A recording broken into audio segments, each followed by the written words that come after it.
All right, I'm here. Am I getting any feedback? Not feedback, but any direction from Paul? Paul, talk to me. Talk to me, Goose.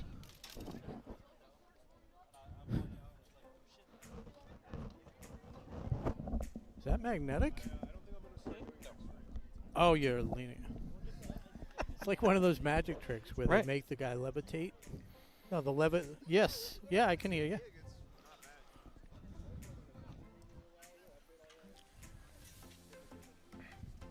All right, ladies and gentlemen, welcome to William Cunis Field here at Ashland High School, the Plateau, for this evening's matchup between your Ashland Clockers and the Westwood Wolverines. I'm Rob Silver. Finally, back on the mic with Josh Abrams. Welcome back, Josh.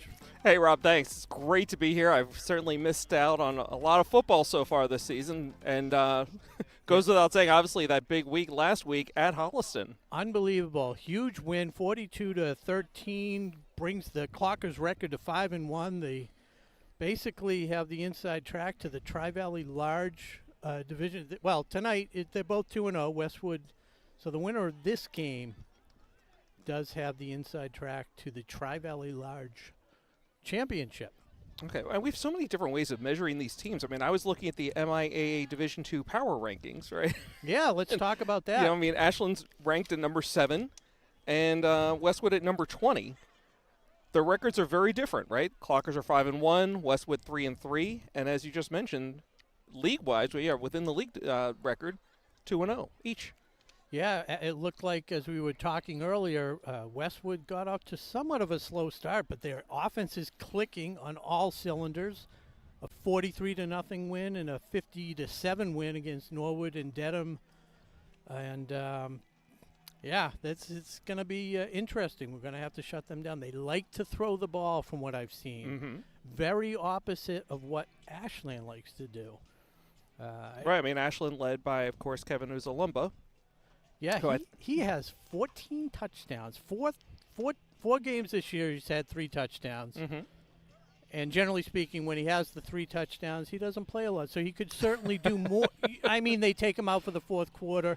I thought you were going to say that they're undefeated when he scores 3 touchdowns or more. Yeah, probably that too. But with where was I going with that? Last week, perfect example. They threw the ball one time on their first drive. It was a third and 7, I believe it was. A perfect 20-yard strike from Ben Atherton to Mark Marmelstein. Probably his best throw of the season because he struggled a little bit earlier on. He seems to be getting on track. They didn't throw the ball again. One pass the whole game. Wow. Everything else on the ground. They controlled the offense, controlled the defense. Well, it sounds like a good QB rating.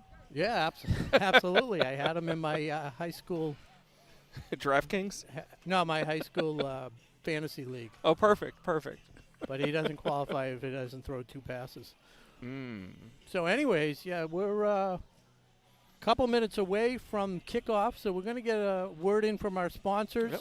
Come back. We have a special treat, National Anthem. We have a duet tonight, 2 young ladies doing the National Anthem as the Clockers come on the field.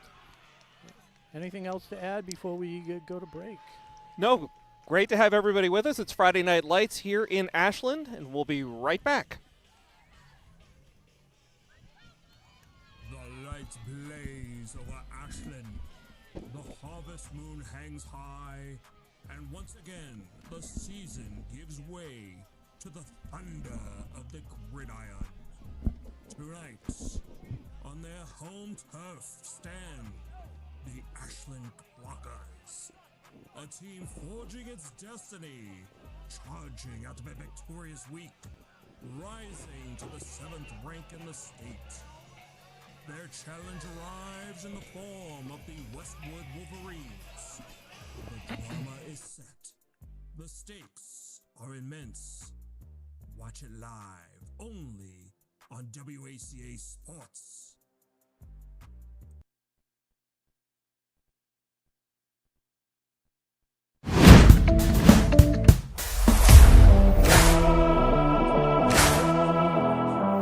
One 26 self-storage is located at 162 Pond Street and is owned by Ashland native Michael Kane.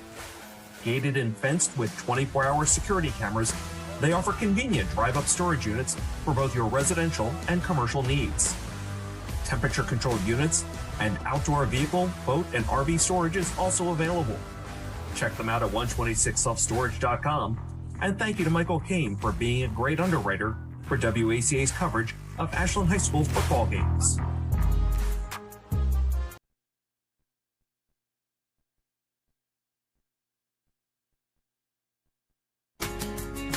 WACA TV's coverage of tonight's game is sponsored in part by Mr. Handyman, the home improvement professionals. They're your one-call solution for a wide range of home maintenance and repair needs performed by fully insured technicians. Located right here in Ashland at 200 Butterfield Drive, give them a call at 508-231-4639 or request service at mrhandyman.com.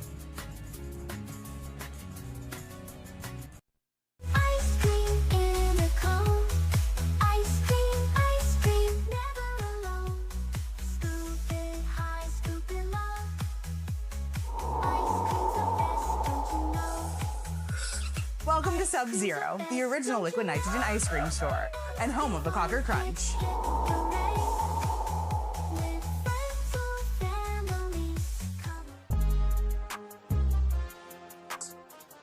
TekniPlex Healthcare leverages its world-class materials science knowledge to deliver better patient outcomes by designing and manufacturing products that allow for less invasive procedures, reduce pain, enable faster healing, and safer drug delivery. Pizza right now. Brought to you in part by Townhouse. Pizza, subs, roast beef, and more. Be sure to fill up with the buffalo chicken calzone that's been called one of the best in the area.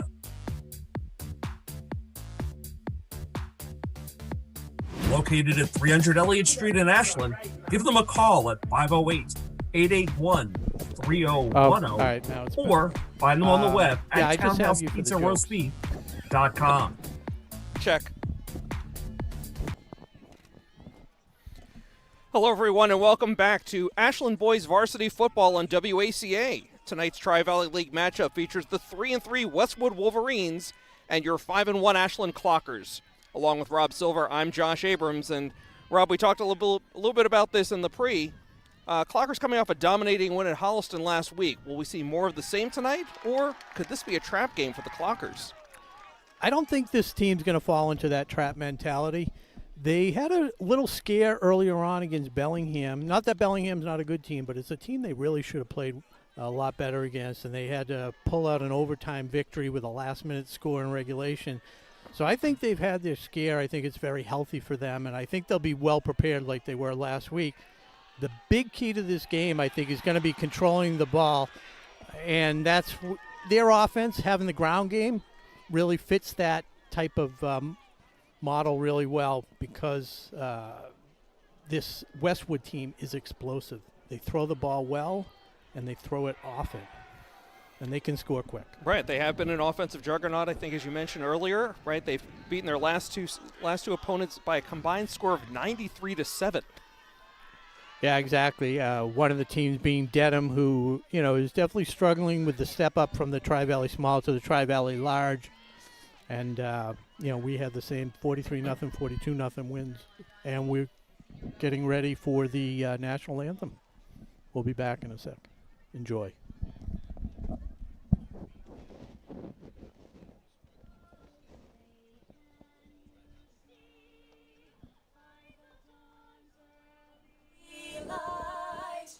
So proudly we hailed at the twilight's last gleaming, whose broad stripes and bright stars through the perilous fight o'er the ramparts we watched were so gallantly streaming, and the rockets' red glare, the bombs bursting in gave proof through the night that our flag was still there.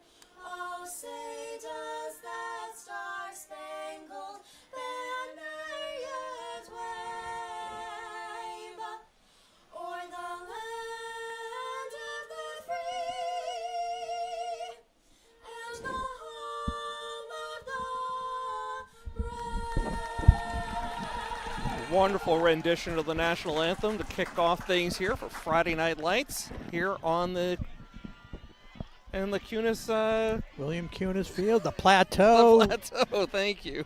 Like to throw it all in there as we get ready for the 126 self-storage kickoff.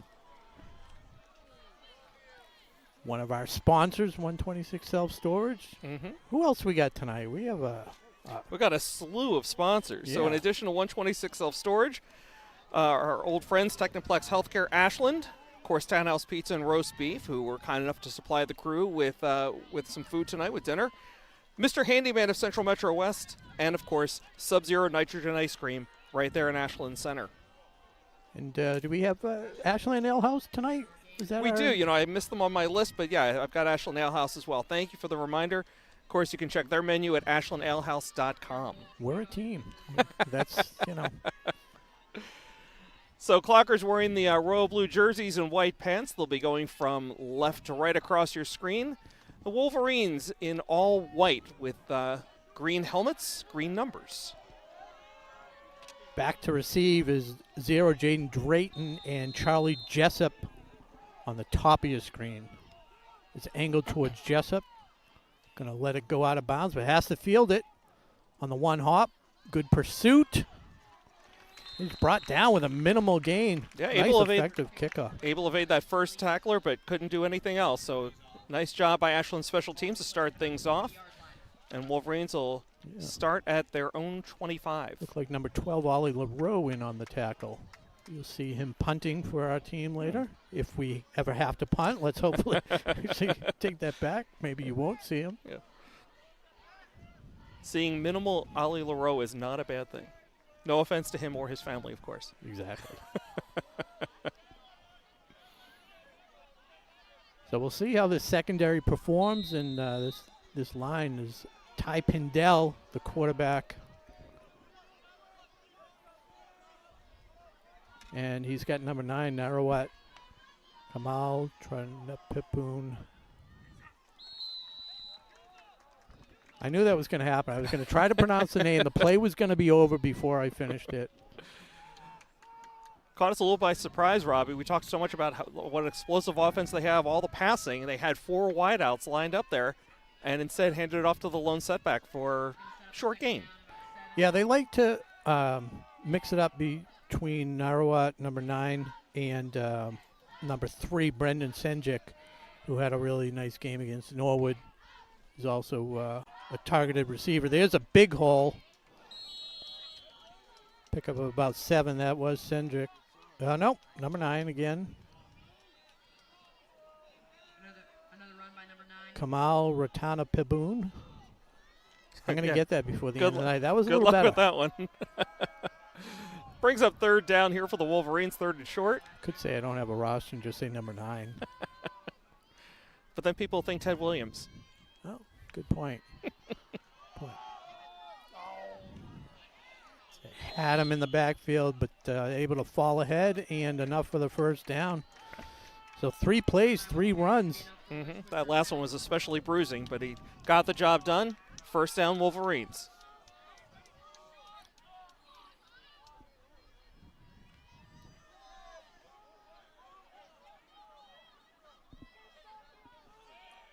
On that defensive line, Isaiah Early, you'll see number 9. He's wearing the cast on the right arm. He's had that all year, but he's had a really good season. The last few games, he's really picked up his performance. Number 6, Malachi Lambert, also a great two-way player. On that last play, he really seemed to sniff it out and drop the carrier for a short gain.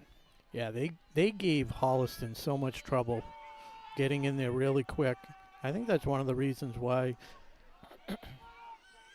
they've elected to try and establish the ground game, and then they'll sneak a pass in. Yeah, maybe try to wear down that Ashland offense, defensive line. Yeah. They got to watch out for number 2 in the secondary, our safety, Owen Wolfram, who just came up to make a tackle right there. He's a junior. Oh, actually, that was number 9. I apologize. Isaiah Early, who I mentioned before. Mm-hmm. But number 2, Owen Wolfram, small guy, but one of the just very, very smart. I said it before. He's just got a really good football IQ. You hear that term, but he really seems to know what's going on. Brought down right at the line of scrimmage. That's enough for a first down. Close, yep, and that's enough for another Westwood first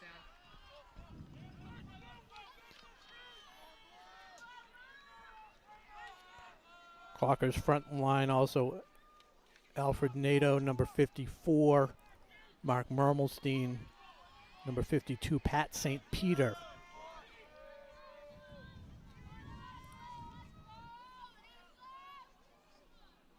Nick Boomer,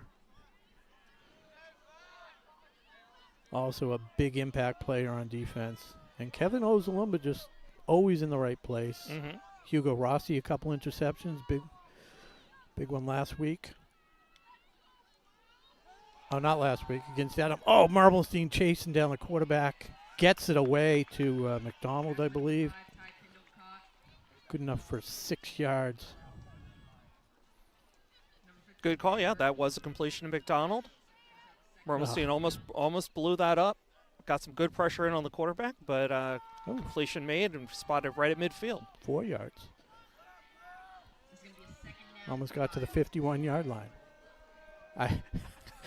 I said that one week. My brother picked it up and he's like, "Yeah, you called the 51-yard line." That's what brothers live for, Rob, right? I thought it was Canadian football. I was watching old Flutie highlights, Warren Moon. Grey Cup. A little holding there. No flag. Pass complete. Oh, he missed the tackle. Blew the tackle, and he is gone to the races. And that's what they do. That's Drayton on the curl route. Makes the defender miss, and 50 yards, 50-5-0. And a quick Wolverine score. Looks like Coach McKay is way downfield by the 15. I don't know if there was something on the lineup. How they He's were still lined out up. there. I'm not sure if that's towards the ref or the player. Yeah, Daniel Castro.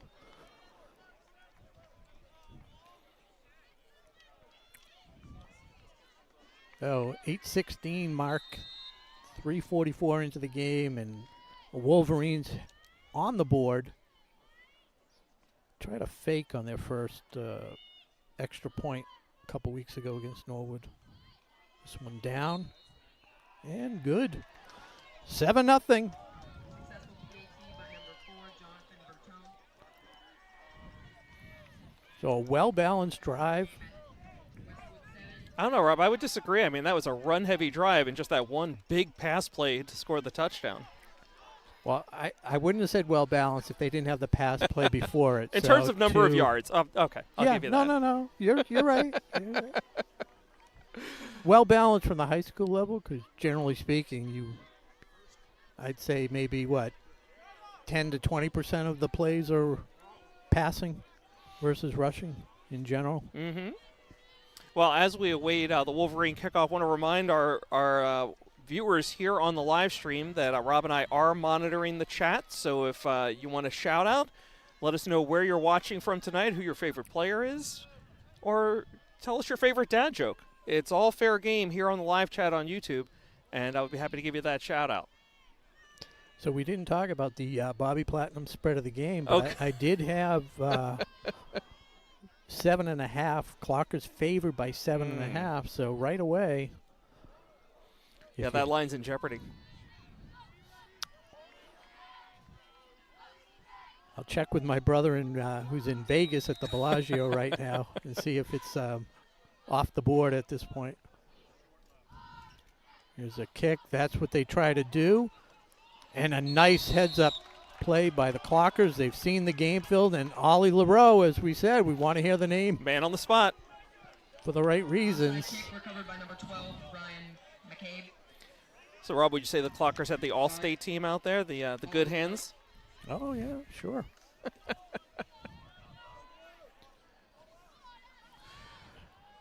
Okay, so first drive of the night for the Clockers. First drive brought to you by TekniPlex Healthcare of Ashland.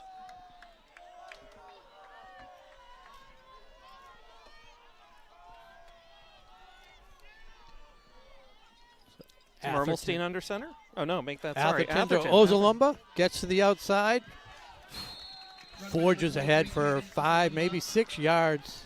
I forgot just how much power Kevin has when he gets his head down and just bowls forward. Took 3 guys down with him. A nice 5-yard gain for Kevin to start things off.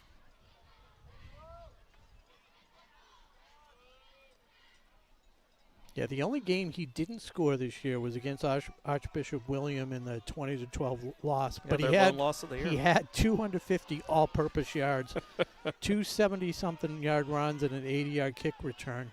Well, he sets up deep here. Clocker showed 2 wideouts. That's Paddleford in motion. And Ozalumba charges ahead for 7 yards and a first down. And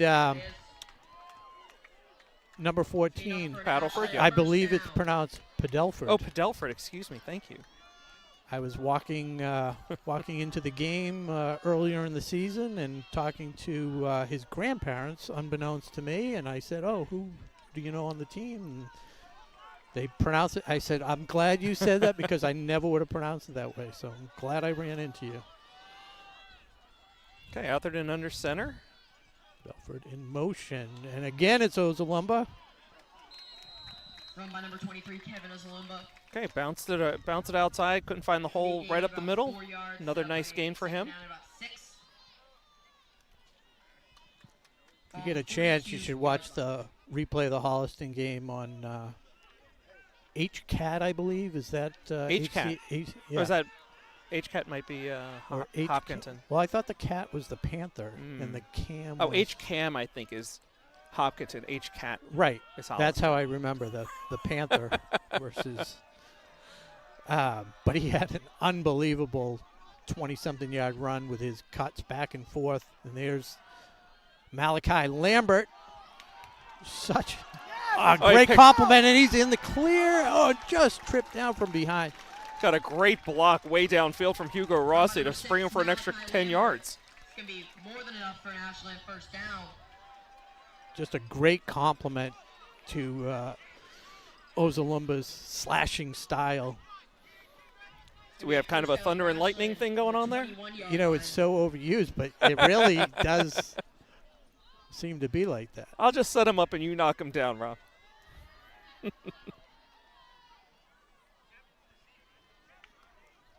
And Wolfram coming into the game almost went to the other side. After I said he's got a good football IQ. All right, Hugo Rossi lined up to the top of your screen, number 4. Down at the bottom here, Mark Mermelstein. We'll see if we get a pass play here. And he's going to keep it. That's Wolfram. And Coach McKay will do that. He's used Wolfram a number of times at quarterback. It's going to pick up about 5 yards, set up a second down and 5.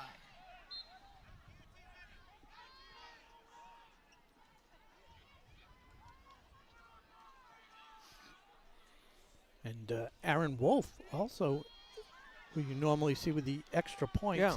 And it's very confusing. Very few teams have a Wolf and a Wolfram. Right. And we're playing the Wolverines, so it's just... It's too much. It's too much. We'll do the best we can. Okay, full backfield here for the Clockers. And it's Ozalumba on the handoff, right up the middle. He got some nice blocks from his line, absolutely. Great job by the line. And a first down pickup of 11. First down. So first and goal here for the Clockers. Ashland is going to be 4:40 and running first down here and in the goal first now. quarter. Clockers down 7-0.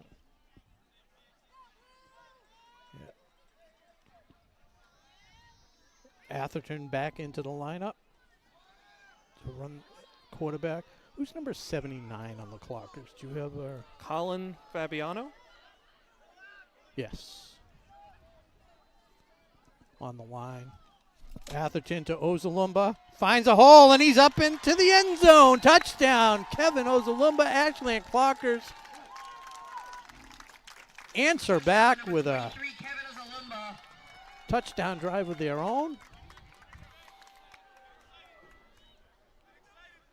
4:12 to go in the quarter, 7-6. On to kick the extra point is number 13, Aaron Wolf. Solid game last week. Perfect with the extra points. Special teams was a little shaky earlier in the year. Some mixed extra points and coming along. Nice boot there. Plenty of Handwork. distance. Yeah. Kick by number 13, Aaron Wolf, is good. It's going to knock our team up at 7. Okay, so that ties things up here at 7 with 4:12 to go in the first quarter. You are watching Ashland football on WACA.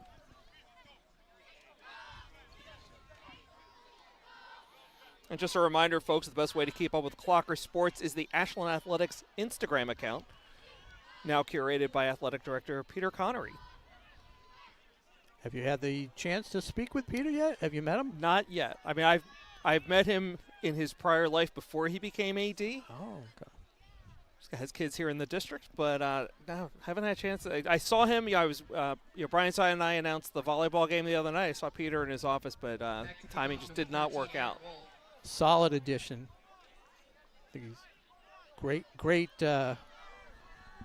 great sports fan, very enthusiastic. I've had the pleasure of watching the last 6 football games with him on some of the sideline on the away games. And there's the return.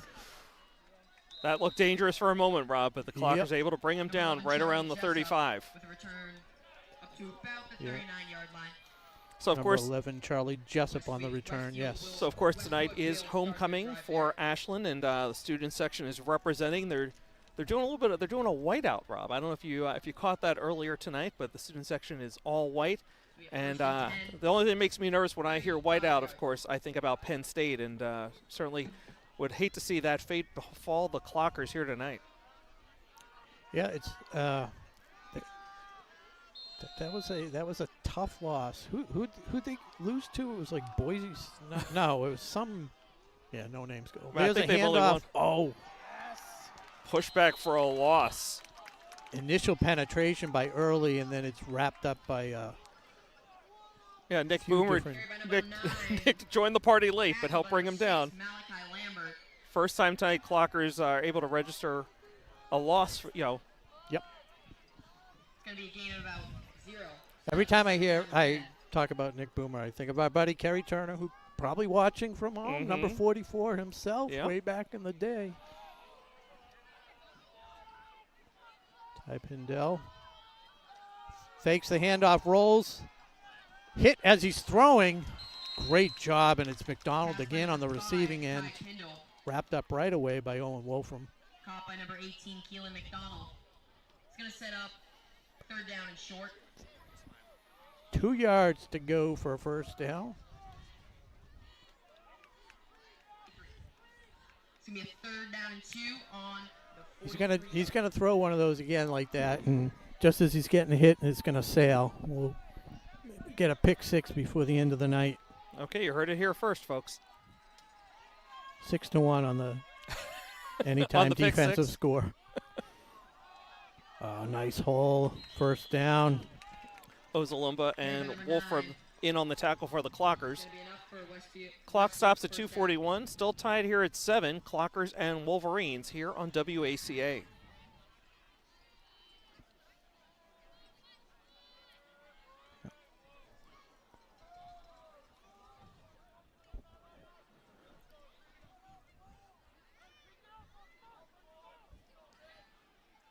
Wolverines getting the call from the sidelines.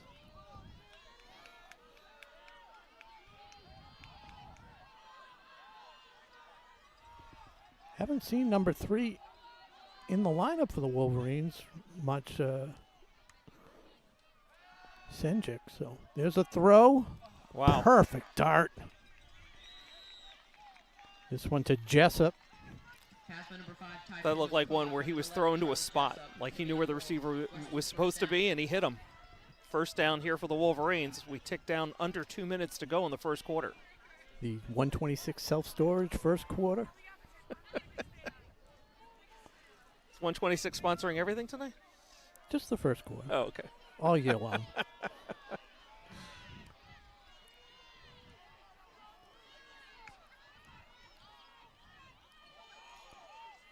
It's number 9 again, Narawat. Carry by number 9. Narawat K. I could hear the Ashland sideline screaming for a holding call. Meet gain about 5, set up a second down and 5.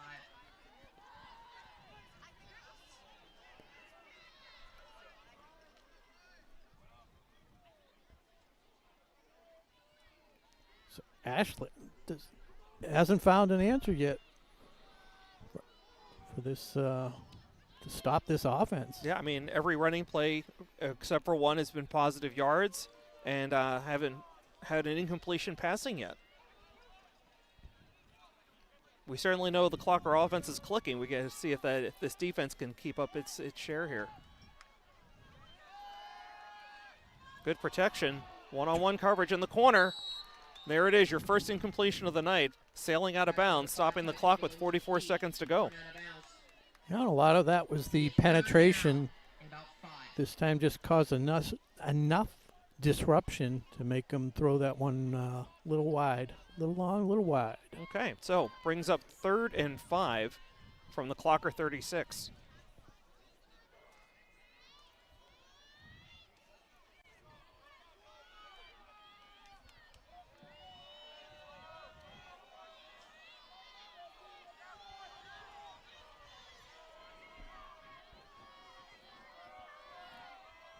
I'm going to scan their sideline and see if Senjik is in uniform. Oh.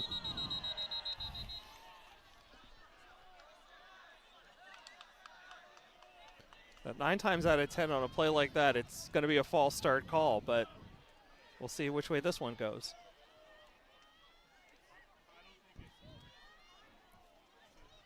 Well, I'm encouraged that there was a lot of discussion, but wonder if he was just trying to time it and still waiting for the call.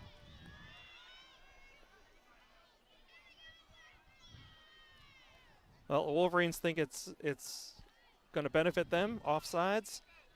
They're correct. Offsides against the Clockers. I think it was a question maybe of whether or not it was a first down, and it is enough. Mm-hmm. Could be enough for a Westwood first down.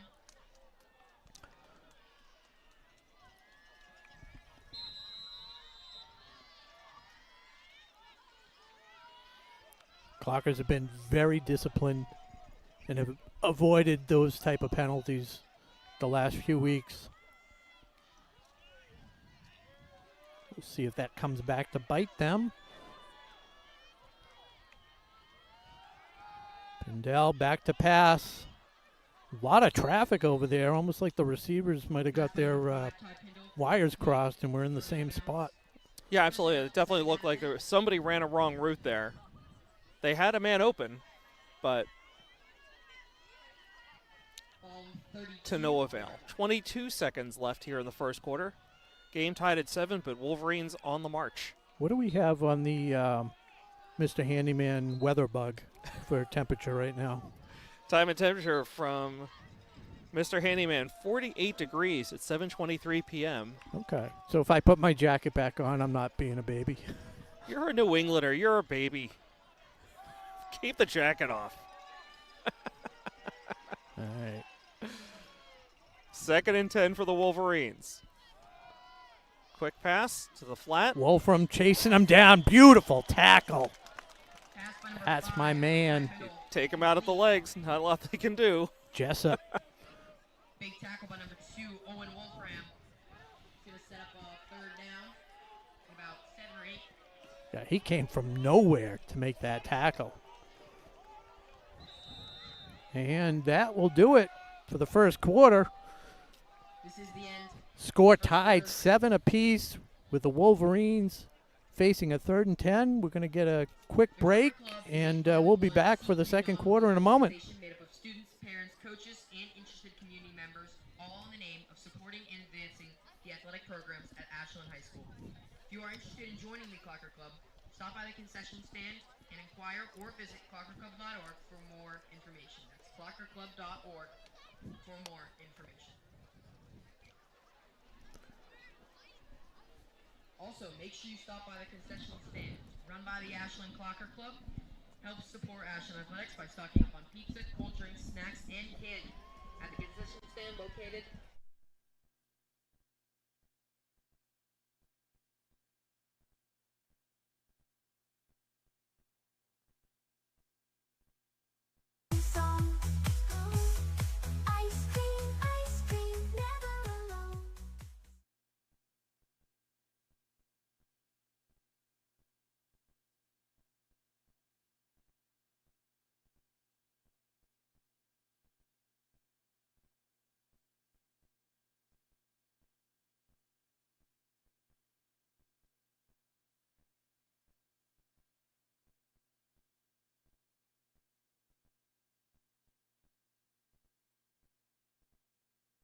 each other. And now we can. Okay, everybody, welcome back to WACA, continuing live coverage of Ashland High School football. Their opponents tonight, the Wolverines of Westwood. 3rd and 10. Pindle rolls out to his right and knocked away by Hugo Rossi. And Pass intended for Jessup, number 11. WACA cameraman Brady Montecito avoids disaster on that play. Smartly moved out of the way on that one. So 4th down here for the Wolverines. Yeah, 4th and 10. First adversity that the offense have faced all night. This is similar to the lineup, the formation they ran the first play of the game, Rob. 4 wideouts, lone setback. He's got time. Throws it over the middle. Beautiful pass. Interesting. They used a 3-man rush, and it was very ineffective. Mm-hmm. I mean, what I'm seeing here is, and it might be a pattern, we'll see how it plays, but they seem to be throwing passes up high, letting the receivers jump up and get them. I don't know if there's that much of a height advantage for the Wolverine receivers over the Ashland defenders. I definitely saw that in the footage against Norwood, where he was just winging it up there, and there was a huge height advantage, and his receivers would come back, do whatever they had to do, and they had such an advantage. He's just dialed in. He's throwing darts. Drops back to pass again. Turn around. We got the inside. Again, throws it up. Touchdown, Westwood. And that's Drayton again. Yeah, we got a flag in the backfield.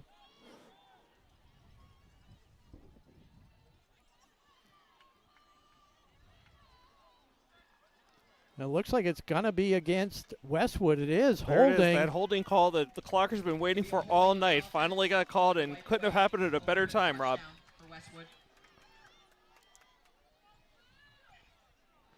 So 6 points come off the board. The Wolverines move back a few yards, and we'll do this again.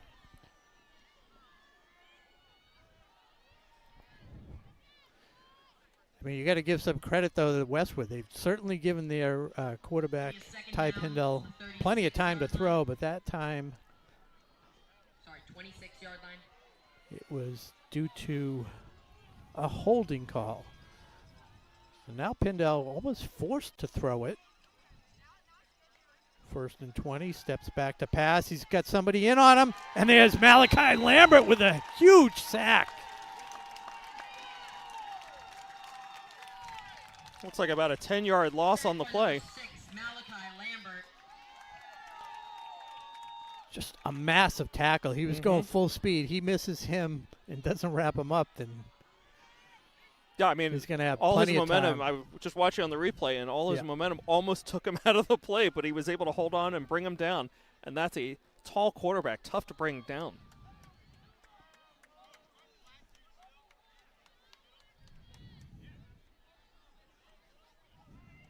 It's going to be a 2nd down and very long.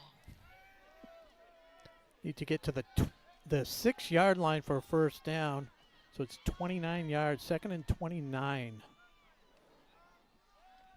And they're bringing the heat again, this time to Jessup. Picks up about 4 yards. We can live with that, that's for sure. Number 11, Charlie Jessup, forced out of bounds. Boomer and Pat St. Peter. Yeah, he got tackled from behind. He never saw it coming.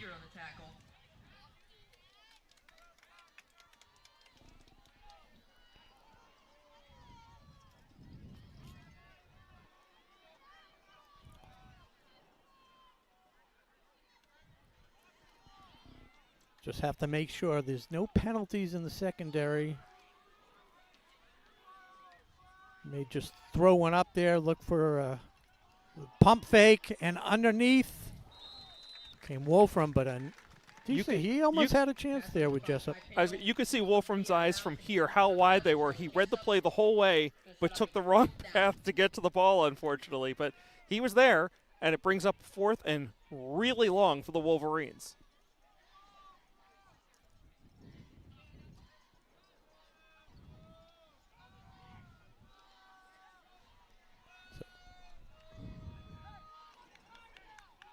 Ball spotted at the Clocker 31.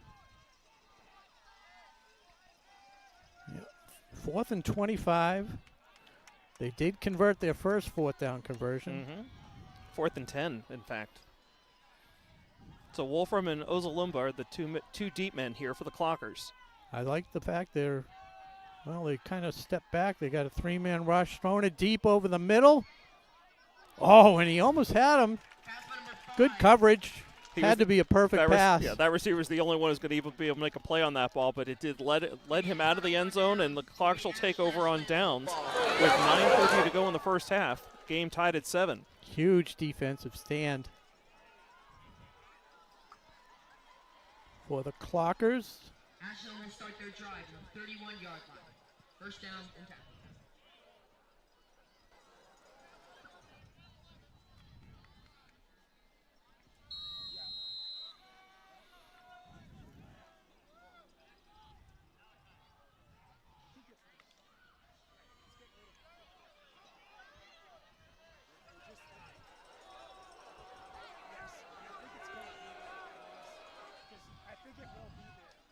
Ozalumba on the handoff.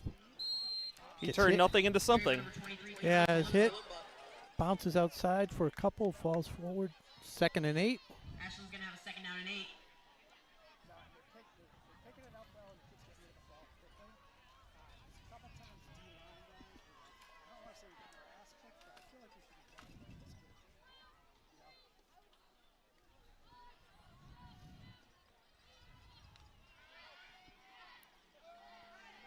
So score tied 7-7. Just under 9 minutes to go in the half. Clockers was 2nd and 8. Atherton. A little misdirection there. Yeah, quick handoff. Pickup of a yard brings up 3rd and 6. 2 yards. Okay. This portion of Ashland football brought to you by Townhouse Pizza and Roast Beef. Looking for the best slice in town? It has to be Townhouse Pizza and Roast Beef. Stop by before or after the game for their legendary pizza, delicious roast beef subs, and so much more. Check them out at Townhouse. Tonight's game is brought to you in part by Townhouse Pizza, subs, roast beef. Atherton hands it off to Ozalumba, runs into his own player, gets up to the 40-yard line, pick up a 5 yards. I think it's going to bring up 4th and 2. Yeah, maybe less than 2. Okay, Rossi jogs off. Atherton back in. See Ozalumba, Mermelstein. Combination of the hard count where they rush up, and then I do think they'll gunk? go for it. They're definitely lined up for it. They'll call timeout, and then they will go for it on 4th and 1, though. Trying to draw them off sides.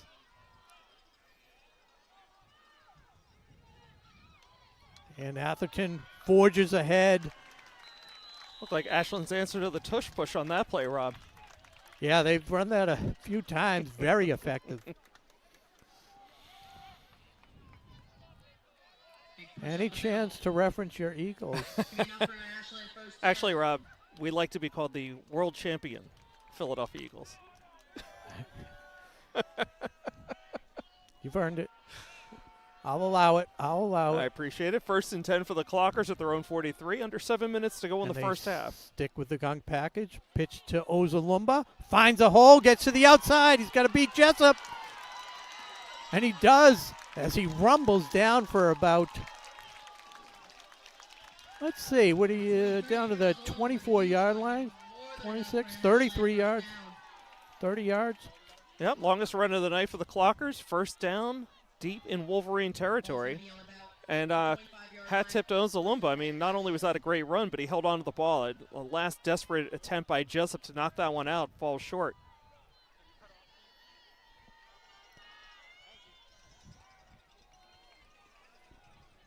So the Clockers will stay with the gunk formation. Pitch to Ozalumba. No, excuse me. Yeah. Yeah, that's why I used the binoculars. I used the binoculars. I still didn't know what the heck was going on. That gung formation is just so deceptive. I was talking to one of the coaches earlier in the year, and I mentioned it before, but Ozalumba works just as hard at faking the handoff as he does, actually getting it to sell it. It's part of the deception.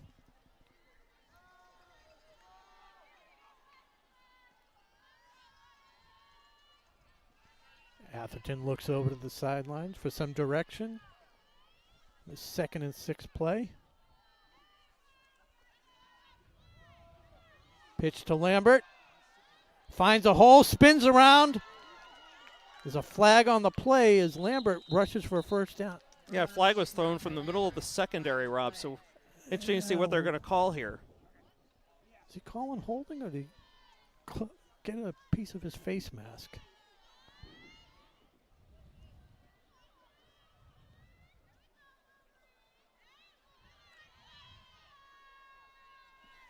It's just, It will be holding against the Clockers. Gonna be an offensive holding penalty. It's gonna set Ashland back. Gonna send him back. Yeah, I mean, when we see that flag behind the line of scrimmage, I mean, it's almost always offensive holding. Well, it came from. But it came from the secondary. It came from the Yeah. Wolverine secondary, and that's what led to my confusion about what they were going to call there. So Atherton jogs back in here with the play. Clock running. 5:20 to go here in the first half. And it brings up 2nd and 16 for the Clockers. Pitch to Lambert again. This time they get in the backfield. It's Drayton who drags them down. Yeah, he just got upended there. And Rob, I gotta tell you, especially from this angle, like seeing Atherton under center, his knee is so close to the ground when he's crossed under center. Same it makes thing. Yeah, I was thinking the same exact thing. So, Rob, just checking the chat really quick. It looks like one of your fans checking in, Victoria Feenstra. Oh, hello. Says, I guess I better be ordering Rob pizza on Tuesday night. No need. Covered. We're covered with that, but thank you very much.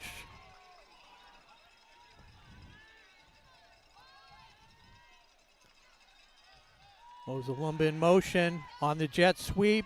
Gets a block. And another flag. Flag in the backfield. It's tough to hold the blocks on those plays. Yeah, I mean, I just thought that was some great teamwork between the line with the blocks and Ozalumba making what he can with the holes that were given to him.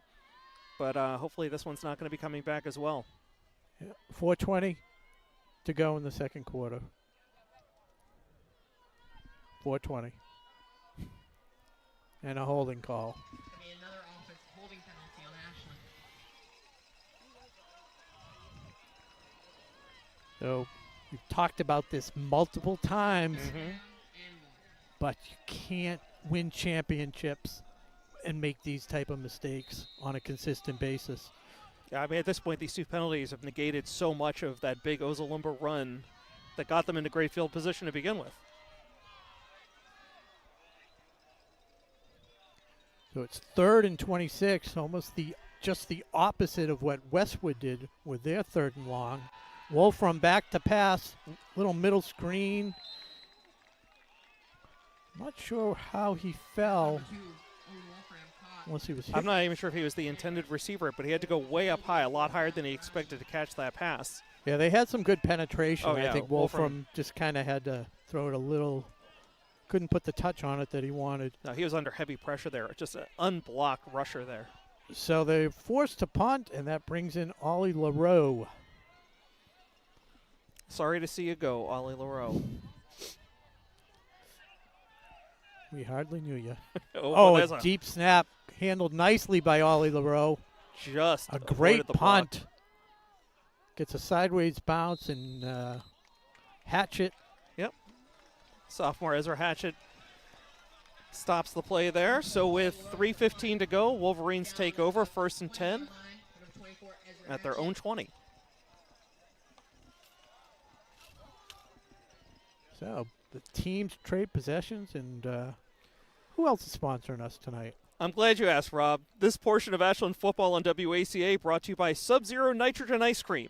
Experience science meeting dessert at Subzero. They flash freeze your custom-made ice cream right before your eyes using liquid nitrogen, giving you the freshest, creamiest treat possible. Stop in for a sensational and delicious experiment. Check out Subzero Ice Cream at subzeroicecream.com. Pendle on the handoff to Narawat K. Pickup of about 3 as we approach the 3-minute mark. I've been watching a lot of Red Zone. I thought you were going to say the witching hour. Not yet, right? Isn't that the fourth quarter? Gonna be second down, about 7. I think, yeah, on the early games, I think it's like 3 o'clock, 3:30. Okay.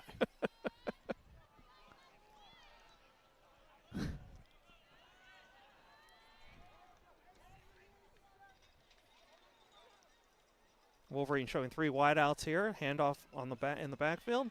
Big hole. Isaiah Early brings the runner down after a gain of about 7. Brings up a 3rd and 1. Number 9 of Ashland, Isaiah Early. Yeah, I mean, we're down under 2.5 minutes, Rob. These Wolverines do not look to be in any kind of hurry. They have all their timeouts, I believe, as they stop him. Oh, falls forward just enough for a first down. Oh, Well, maybe talking a of possible fumble, turnover.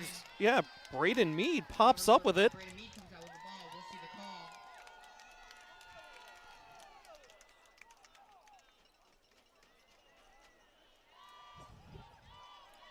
You know, it's Here's Westwood will retain. unless the fumble is blatant, Yeah. they so rarely will call it if they're going to the ground. It's so hard to see in real time, and they just always err on the side of caution. There's play action fake. Being chased down, almost picked up by Nick Boomer. That was wild as Pindell was just trying to get rid of it, probably throw it out of bounds. Pressure by number 9, Isaiah Early. Threw it right into Boomer's hands, but at that velocity, I don't know who could have held on to it. Boomer. But great pressure from the Ashland defensive line. Another near turnover there for the Clockers on back-to-back plays. We're under 2 minutes now in the half.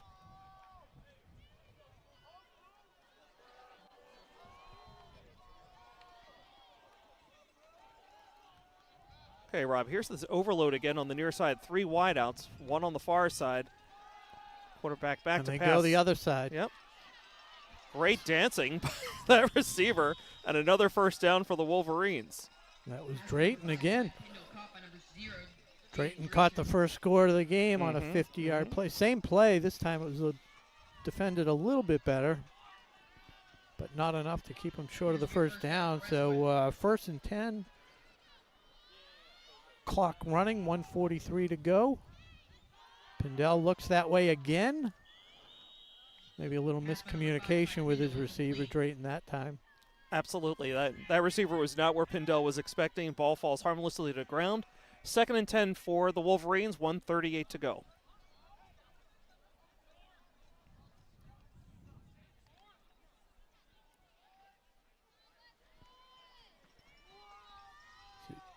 Just a reminder to the Clocker fans, we will start with the ball we received to start the second half. You paused with a head shake. Did I get that wrong? No, you got it right. Okay. I was just searching my well, memories. I just remember, yeah, only because this Pindell misses again on the throw. Yeah, I wasn't Because sure. Westwood got it and ran Right. March right there. But I wasn't sure if Nick Boomer got a hand on that one as the pass sailed across the middle. Nowhere near an intended target. Clock stops again here with 1:33 to go, and 3rd and 10 for the Wolverines at their own 42.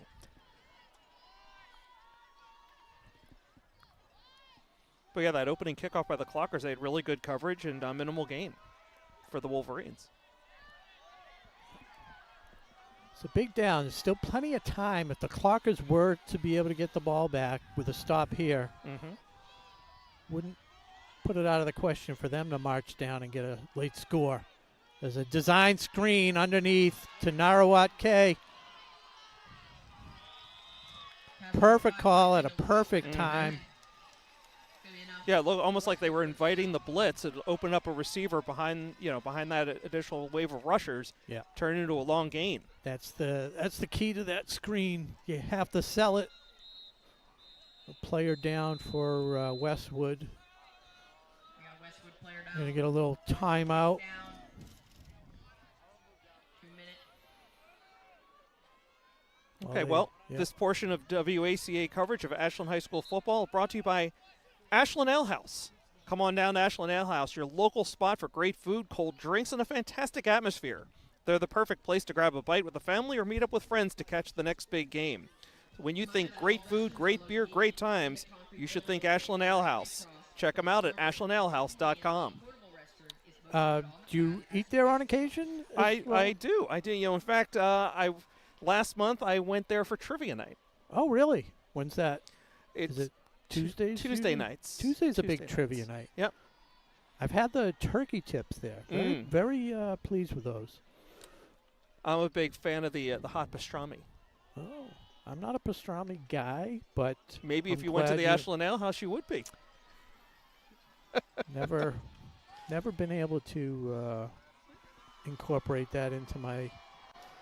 And I will tell you too, Rob, like great service. No matter what waiter or waitress we get, we always get taken care of at the Ale House. All right, so we're back. 1:20 to go. 1st and 10 after the Westwood first down. Pindell to the right. Throws underneath. And a great defensive play to knock him out of bounds before he could come down.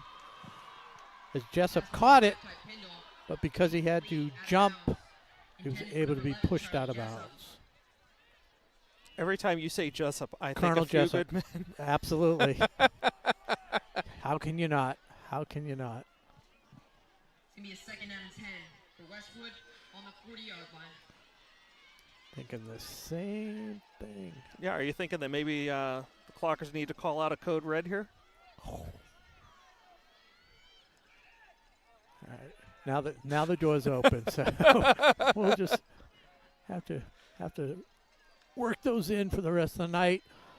Pindell drops back to pass. Great job by Lambert. Perfect defense. Yeah, had his right hand on the shoulder pad, left hand knocked the ball away. Perfectly clean. Great play by Lambert. Brings up 3rd and 10 for the Wolverines with 1:08 to go in the first half. Game tied at 7. 3rd down and 10 on the 40-yard line.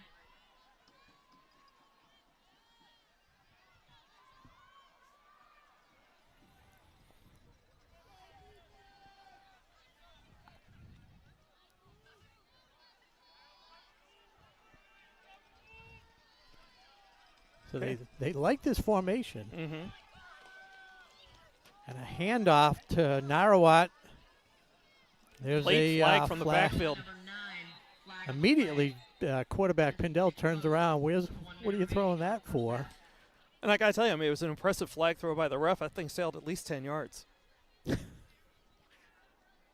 He had the wind with him. He's in mid-season shape.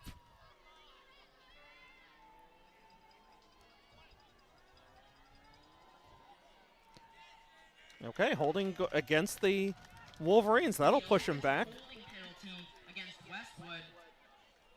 It's going to set them back 10 yards. It's going to make it a 3rd and 20. I think it would have been a 4th and 5.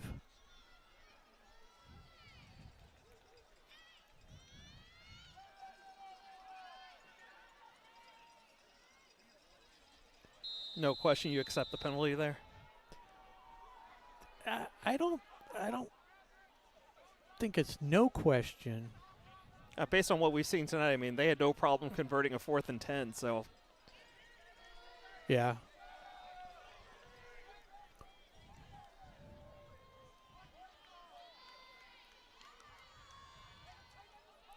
And going back, undercut. Oh, man. How did he catch that? Malachi Lambert had a beat on it and just a perfect throw to McDonald.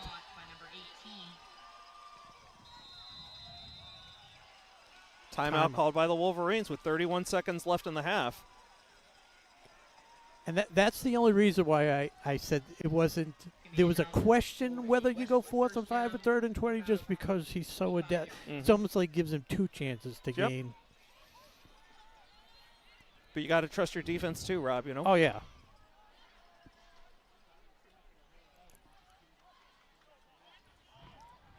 Wow.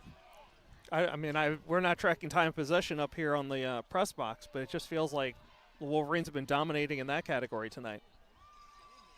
Yes, I would definitely give them the upper hand on time of possession.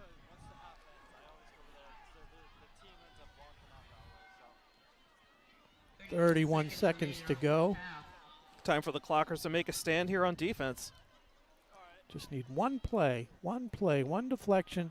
That was one thing I did see in the Norwood film, Westwood Norwood, was he throws those nice hard passes, but a few of them are deflected. And if you have defenders in the area, you're going to pick up possible interception and the pick 6, which is still in play at 7-1, now 10-1. Keep an eye on Jessup, the near side of your screen, bottom of your screen, as Pindell drops back to pass. He's looking for him the whole way. One-on-one coverage. Turn around.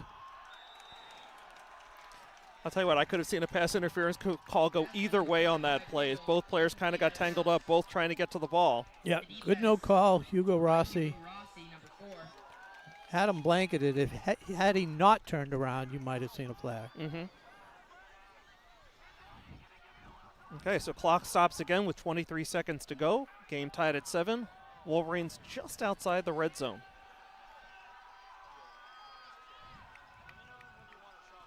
.23 seconds to go. The ball on the 25-yard line.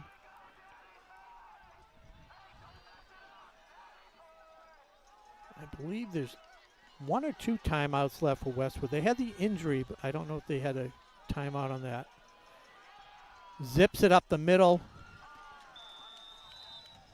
Pass number 5, Ty Kendall caught. McDonald again, I believe. Wow. Westwood will call a timeout. Okay, another timeout called by the Wolverines with 16 seconds to go. So they got 1st and goal just inside the 10-yard line.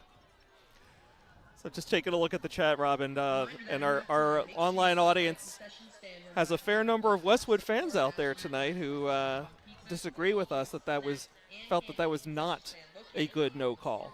Oh, so okay. Entitled to your opinion. We'll give that one to Owen. Glad to have you with us, Owen, where you may not agree on our favorite football teams, but you're still welcome to join us here on WACA. Let's hear from you, Clocker Nation. Where are you tonight? We know Clocker Nation extends coast to coast and around the world.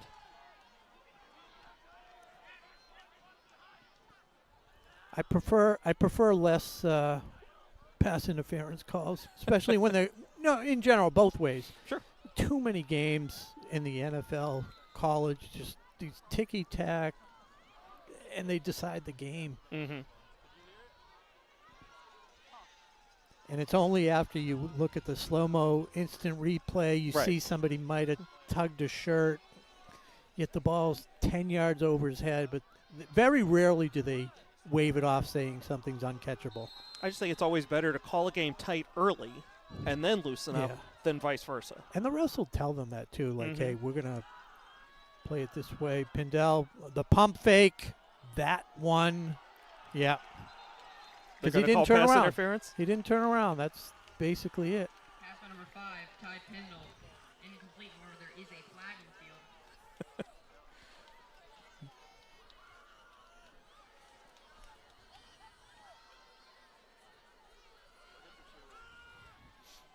Okay, Owen, I see you on the chat. All love, bud. Good to have you with us. Hey, that was interference. Yep. No doubt about it. Half the distance, so they'll get it on the 5-yard line. 12 seconds to go. I'll tell you, this is starting to feel like an NFL game with how long it's taking to play these last 2 minutes. Yeah, I got to run to the men's room. This is killing me. Hey, if you got to go, you got to go. I can take it from here. Exactly. Pindell dropping back into shotgun. Got 5 wideouts here. Looking, fires across the middle, and then Relatively easy to touchdown. McDonald again. For touchdown. 6 seconds remain in our first half. So this time they do go up, and the score will stand. So it's 13-7 as they come on to kick the extra point.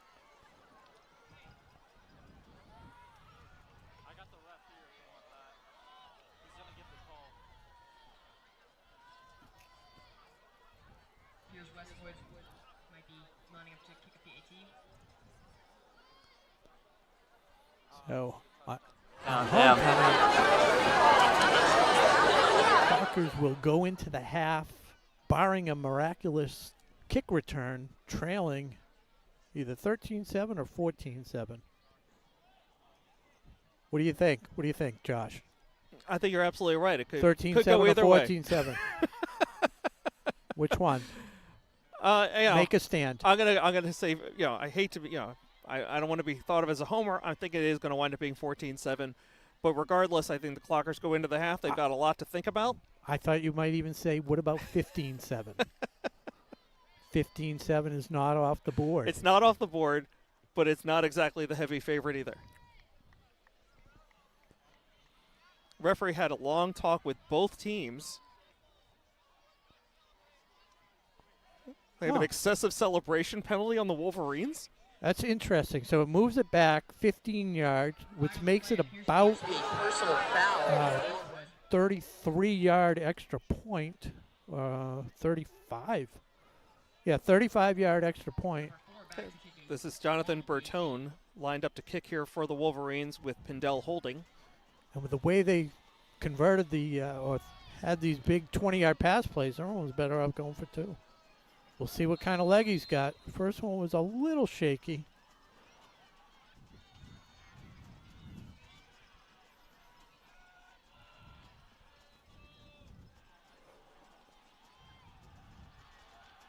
Kick is up, and it is short.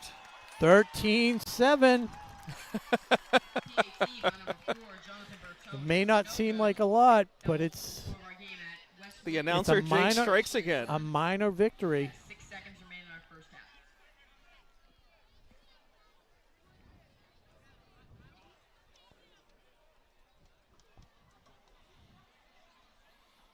half. Okay, so Rob, this first half, what do you think? Has it played out the way you expected?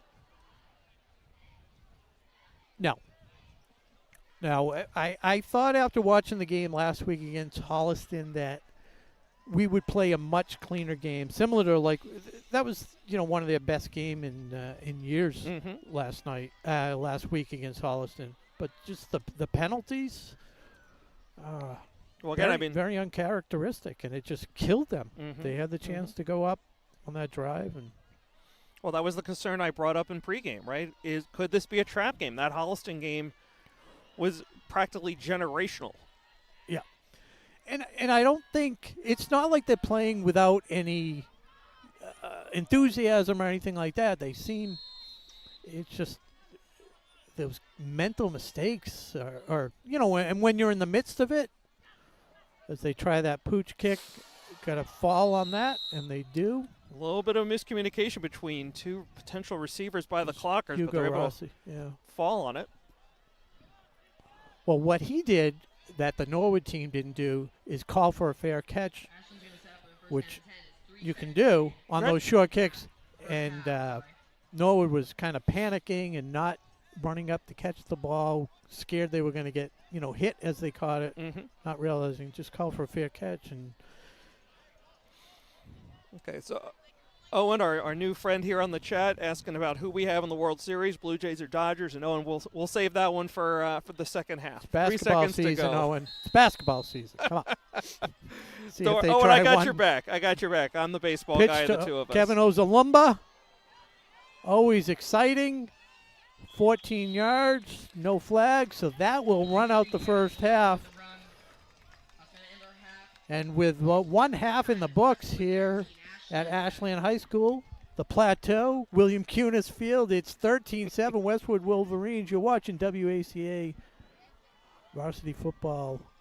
I'm Rob Silver, my partner Josh Abrams. We're going to take a break, And we'll be back for some second half action soon.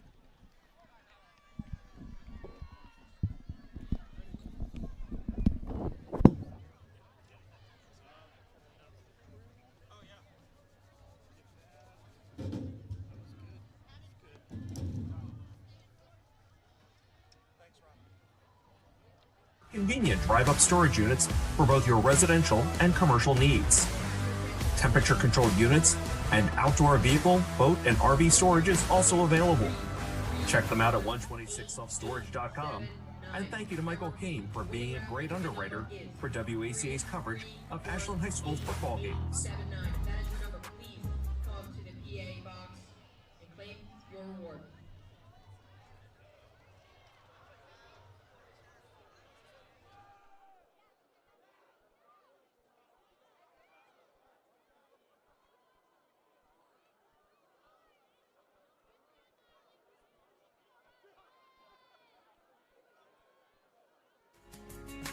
WACA TV's coverage of tonight's game is sponsored in part by Mr. Handyman, the home improvement professionals. They're your one-call solution for a wide range of home maintenance and repair needs performed by fully insured technicians.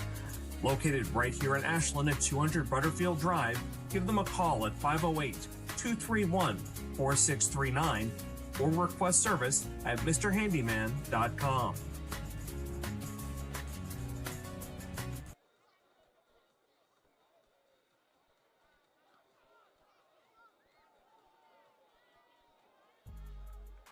The lights blaze over Ashland. The harvest moon hangs high. And once again, the season gives way to the thunder of the gridiron.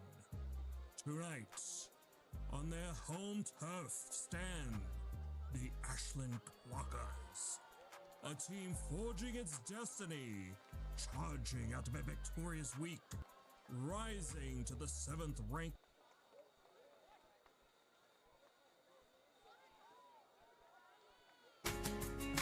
WACA TV's coverage of tonight's game is sponsored in part by Mr. Handyman, the home improvement professionals.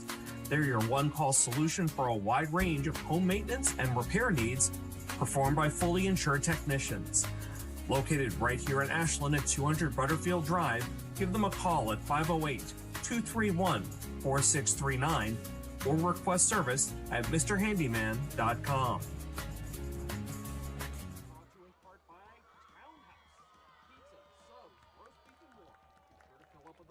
Chicken calzone, it's been called one of the best in the area.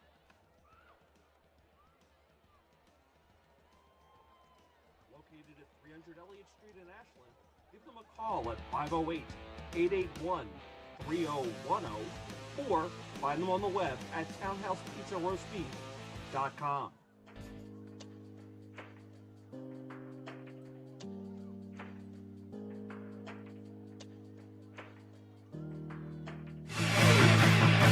Today's game is brought to you in part by Marathon Deli. Marathon Deli offers a full range of lunch and dinner items for dine-in or catering. Fine cold cuts, cheeses, and meats also available, in addition to specialty wraps such as the Mayflower wrap as well as the Honey Bee wrap. They'll be sure to get your mouth watering. Serving Metro West for over 24 years, give them a call at 508-231-1859 or find them on the web at marathondeli.com.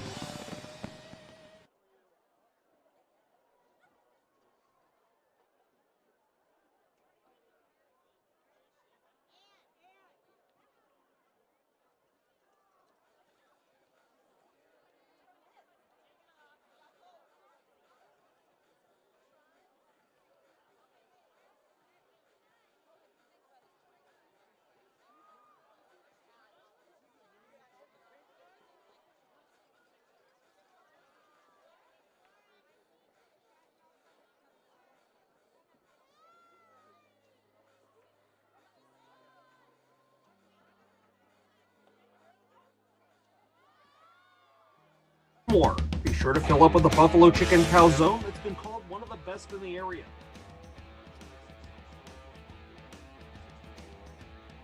Located at 300 Elliott Street in Ashland, give them a call at 508-881-3010 or find them on the web at townhousepizzaroastbeef.com. TekniPlex.com. Units and outdoor vehicle, boat, and RV storage is also available. Check them out at 126selfstorage.com. The lights blaze over Ashland. The harvest moon hangs high. And once again, the season gives way to the thunder of the gridiron. Tonight, on their home turf stand the Ashland Clockers, a team forging its destiny, charging out of a victorious week, rising to the 7th rank in the state. Their challenge arrives in the form of the Westwood Wolverines. The drama is set. The stakes are immense. Watch it live only on WACA Sports.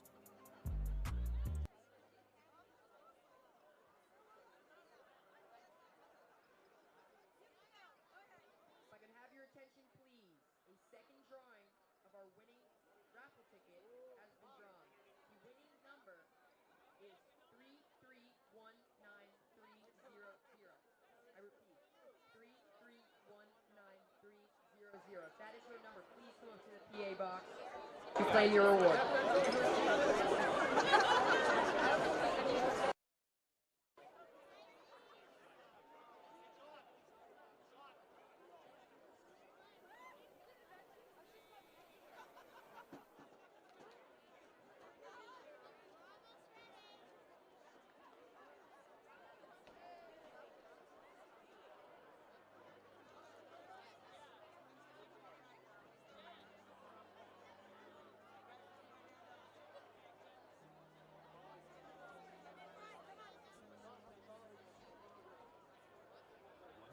Self-storage is located at 162 Pond Street and is owned by Ashland native Michael Keane. Gated and fenced with 24-hour security cameras, they offer convenient drive-up storage units for both your residential and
May I have your attention, please? All restrooms are located in the concrete building located directly across from the scoreboard. For your convenience, a portable restroom is located on the path as you exit the complex. Thank you.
126 Self-Storage is located at 162 Pond Street and is owned by Ashland native Michael Kane.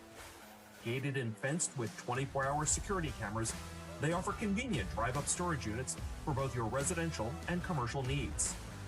Temperature-controlled units and outdoor vehicle, boat, and RV storage is also available.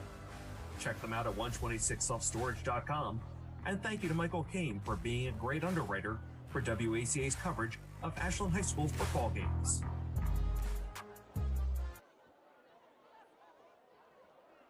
Reminder that during halftime, make sure you stop by the concession stand run by the Clocker Club. Out before Ashland Athletics by talking about key 126 Self-Storage is located at 162 Pond Street and is owned by Ashland native Michael Kane. Gated and fenced with 24-hour security cameras, they offer convenient drive-up storage units for both your residential and commercial needs. Temperature-controlled units and outdoor vehicle, boat, and RV storage is also available. Check them out at 126selfstorage.com, and thank you to Michael Kane for being a great underwriter for WACA's coverage of Ashland High School football games.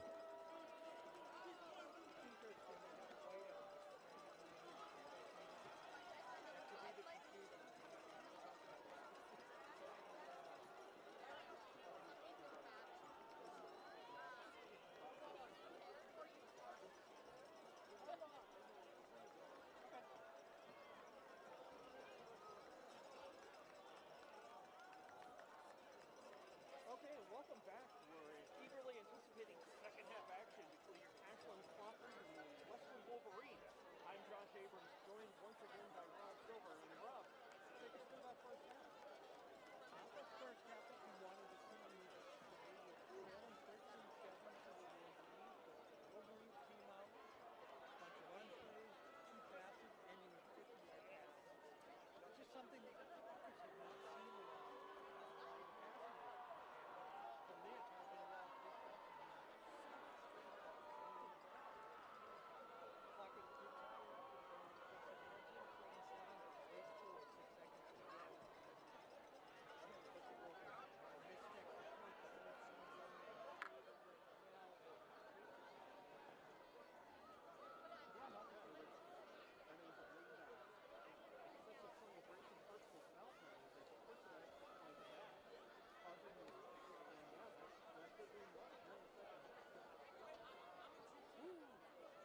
As we get ready for second half kickoff, this portion of Clocker is brought to you by TekniPlex.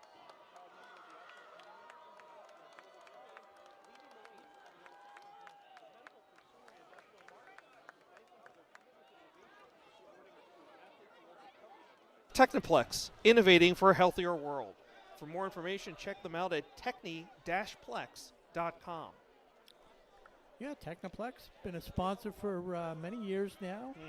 Great addition to the Ashland community. And proud sponsor of all Ashland sports. Also want to take a moment to thank our crew tonight, Brady Montesino, Mackie Macatak Kotab, Luis Morenda, and Paul Bowden, working the magic at the big board downstairs in the press box. Also want to remind our audience, if you have any interest in becoming an announcer like Rob or me, or want to run a camera, be a video editor, we actually provide on-the-job training for all of those things. It's a total volunteer organization, at least for the, I should say just for the announcers. The rest of the crew does, in fact, get paid. But if it's something you're interested in, whether you're a student or an adult here in the Ashland community, drop us a line. You can check us out, learn more at WACA-TV.com. And Rob, we're about to get underway for the second half. It is Jonathan Bertone, the senior, kicking it off. Another short kick. That seems to be their style. This one handled nicely by Corey Padelford. And Clockers with some favorable field position to start the second half at the 37-yard line, it looks. 38. Okay, so Clockers' only successful scoring drive in the first half, the touchdown. See if they can put something together here in the second half. As we mentioned at the start of the game, 4 times this year, Kevin Ozalumba has had a 3-touchdown game. He's 2 away. Would definitely like to see a couple here. We start with the Gunk formation. I'm predicting a 27-20 victory, 28-20. Okay, so you're seeing a lot of offense here in the second half. Yeah. I think Coach McKay does a good job with those halftime speeches. Kevin Ozalumba finds some room. He's to the outside. Just Once brought again. down. Yeah, the shoestring tackle. Exactly what I was again. thinking. Is that McDonald? First down for Ozalumba. Oh, just short of a first down. So great job there. Second, third effort netted him those extra yards, and Clockers in a good spot here, just approaching midfield. Opening drive of the second half. It's interesting.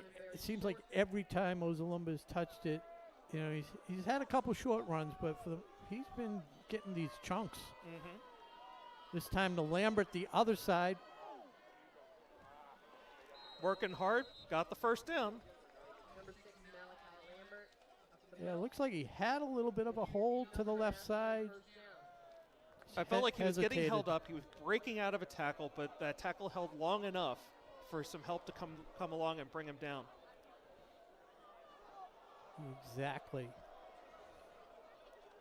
So Clockers at their own 49-yard line as they approach the line of scrimmage, sticking with the gunk formation.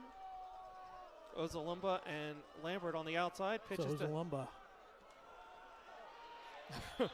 one of the few times I've ever seen him knock backwards, but he did get positive yards before getting pushed. Yeah, they're giving him the 49, 2 yards.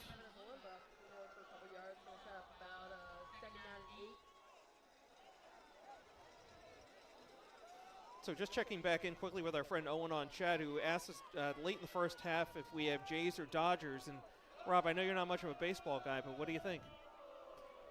I'm going to have to go Dodgers.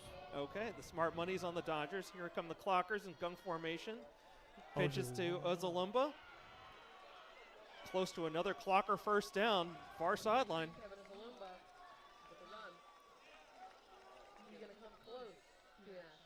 So my head says Dodgers win. I mean, they're just so talented, and huge payroll. But boy, I'd love to see them get upset. Well, I was kind of rooting for the Mariners. Oh, I was because all of my in brother. on the Mariners. Why? So now I have a bad taste in my mouth for the Sure, Blue Jays. that's fair. 3rd and 1. And there's the push forward. It looks like the spot is going to give it to him. They're Yep. signaling first down. So I don't think your bad taste compares to the bad taste I have from the Blue Jays win over the Phillies in 1993. But I'm also a little bit bitter about the Dodgers knocking out the Phillies this year in the playoffs. I even got to one of those games down in Philly. Is that I was at game 1. is that why you missed the broadcast? No, I missed our 2 home games. I missed one to be at a Red Sox game with my son and the other to be in Vegas with some friends. Okay. Both well excused absences. Yeah, I had a note from my mom. Clock ticks under 9:15 to go here in the third quarter. Clockers down 13-7. Those aren't even the real bad dad jokes. Ozalumba again. Find some space. Once again. It's the deep secondary that brings them down. 12 yards and a first down. Speaking of dad jokes, Rob, let me know. I've got one queued up for our dad joke of the night. First time out. Fair enough, fair enough. So 1st and 10 for the Clockers inside the Wolverine 30. And this drive's feeling pretty good, Rob. Got some good momentum going Did you here. see the substitution in the quarterbacks? They bring Owen Wolfram in. A lot of times he'll keep it and run right up the middle. He does keep it. Goes up Flag the on the side play. and a hold. Yeah, Wolfram did a really nice job of using his body to shield the ball, try and hide it from the defenders and add to some of the mystery of who actually had that one. But all for naught as another holding call goes against the Clockers. Clock stops at 8:50 to go. Clockers down 13-7. It was the only thing in the first half that stopped the Clockers on offense was themselves. Mm-hmm. It was 2 back-to-back holding calls, I believe, on one possession. And now it's 1st and 20. Had to double check because it is a spot foul if it's beyond the lines. It's 1st and 20. Fakes the throwback. Good coverage, but oh, where's the flag? There it is. It was well covered. It was just unfortunate by Jessup. I don't know if they got contact. tangled up or if the receiver just lost his feet. But I think he had a little push. Let's ask Owen. Let's go to the monitor and our fan. Owen, what do you think?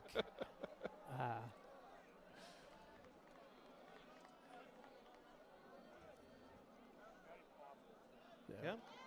Confirmed on the field. Pass interference against the Wolverines. So the Clockers, it's not a first down though. Pass interference is it's 15. It's not the spot of the foul. No, well, it's spot of the foul, but it's not an automatic first down. So it was 1st and 20. It's 15 yards. So now it's 2nd and or spot foul, but it's 2nd and 4. Okay. So or actually, they still have the first down marker. I don't know if they have it correct, but it's not a first down. okay, they haven't moved the chains. The scoreboard shows 1st and 20. So I think the scoreboard's a little bit behind right now. A lot of confusion on the chain gang. Ozalumba's going to take it in and end the confusion.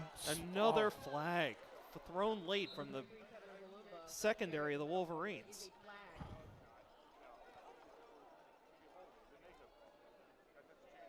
Jamie Tripp checking in on the chat.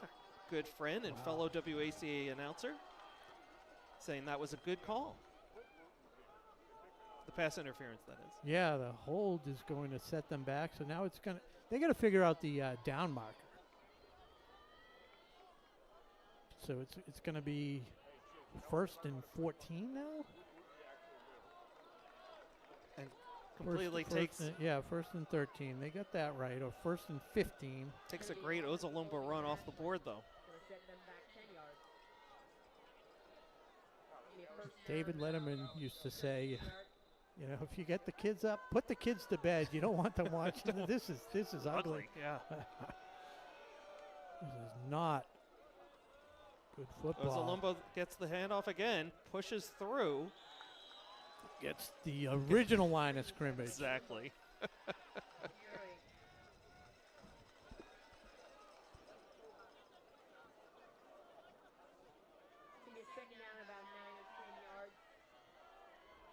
Yeah, the line to gain is the 19. It is 2nd and 10.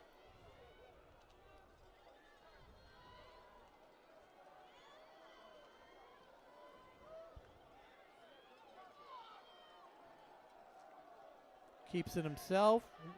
Rolls up the middle for about 2-3 yards.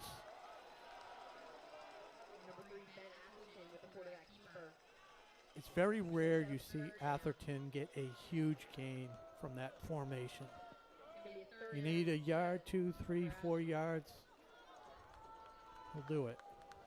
Well, it's like the Spanish Inquisition. You just don't expect it. Did I, was it a timeout? Did I call for the bad dad joke? That was a bad pop reference.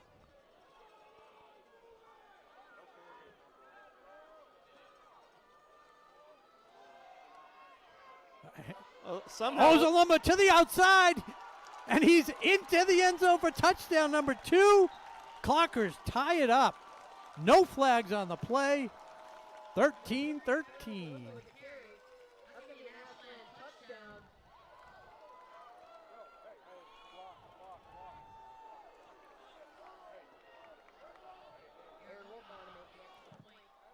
So Aaron Wolf coming in to try and put the Clockers on top for the first time today.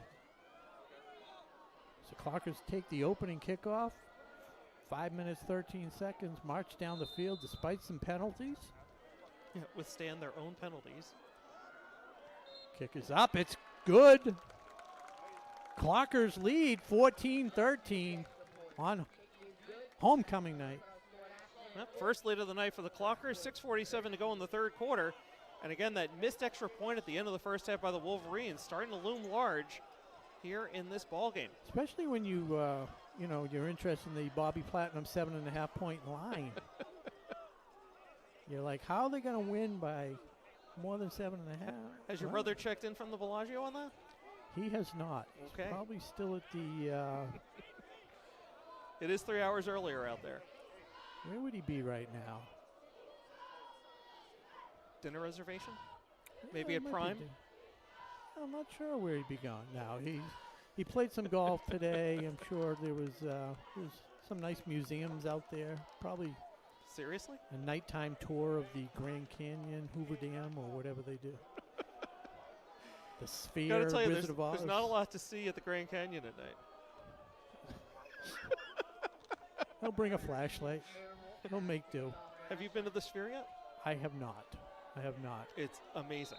But I don't go to Vegas much. I was just saying the other day, I've been there like 4 times. As Wolf with the kickoff, drives it deep. It's Drayton on the return. And Brought down Ollie hard. LaRoe. Does it again. Having a great night on special teams, Ollie. Ollie, that's Hoosiers, Yes. right? The Yep. the little guy? Yep. Yeah, he was shooting free throws underhand Yeah. between the legs. Rick Barry? Is that Rick Barry that shot the... I don't remember. It's a little before my time. Oh.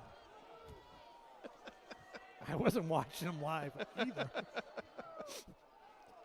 All right, so the Wolverines take over.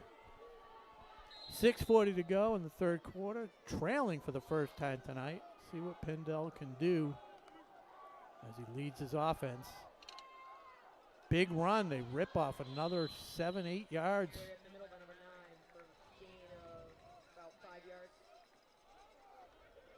It's Narawat.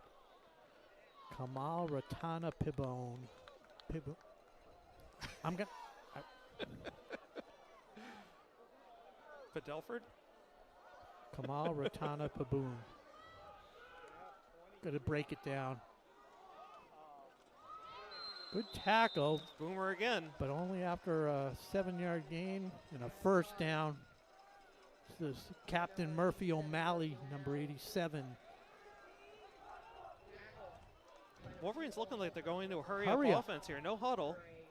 Not waiting for the play to get called in. It's very different pace than what they showed in the first half. Yeah.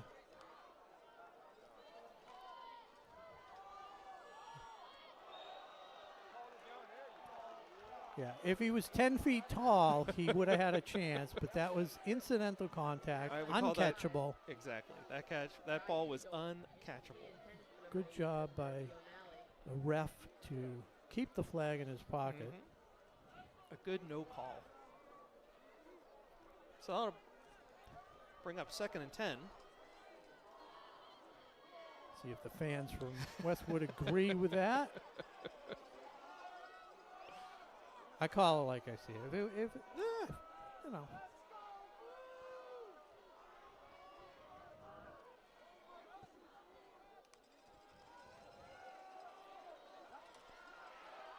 Good stop by Lambert, limiting him to 3 yards on the gain.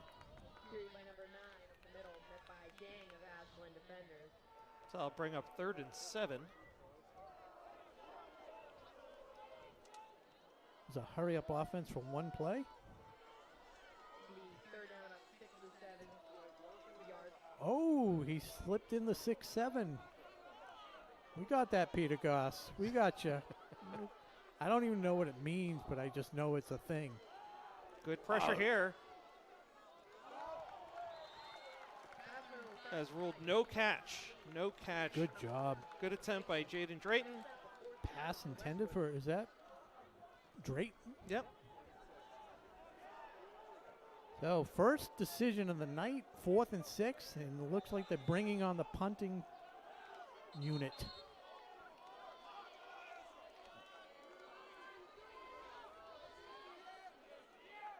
Yep.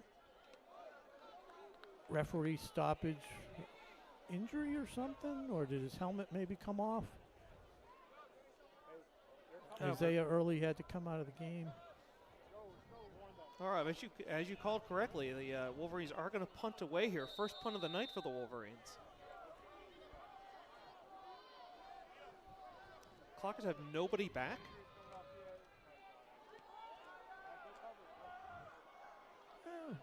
Moderate roll. We'll take that. Okay, so the Clockers will take over right there at their own 20. 4:58 to go in the third quarter. Clockers up by 1. And possession. With possession, looking to put together another nice drive here in the second half. 39 yards on the punt.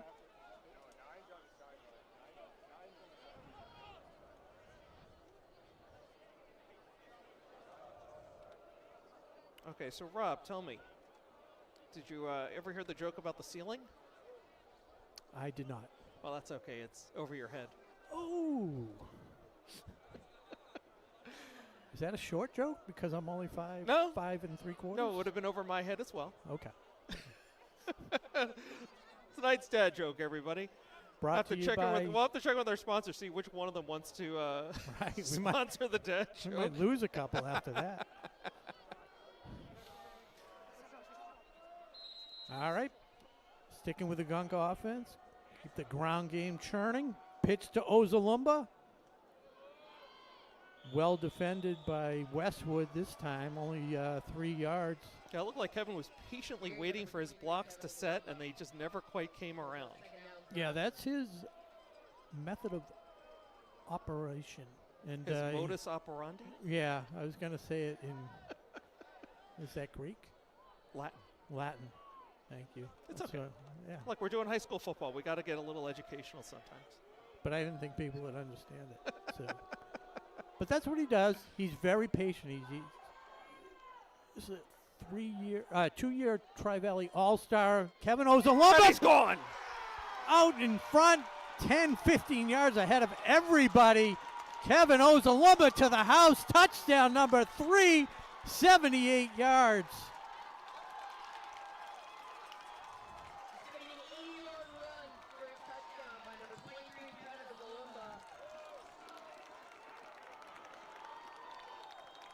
He's been so close all night to breaking one. Yep.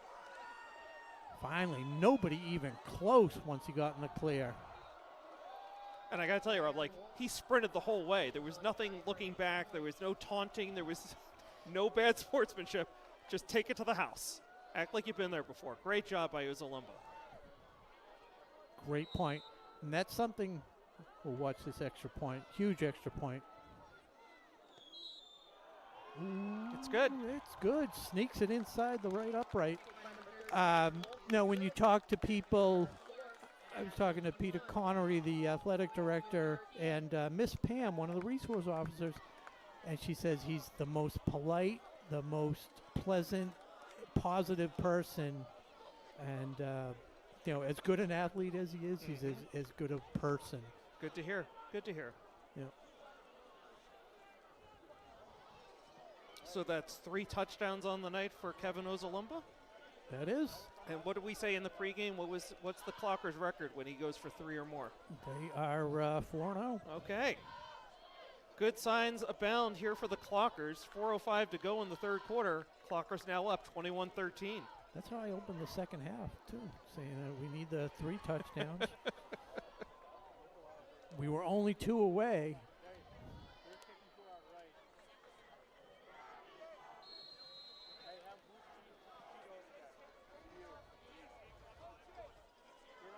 And Kevin will be the first to tell you he can't do it without that line. And they're just doing a great job creating holes.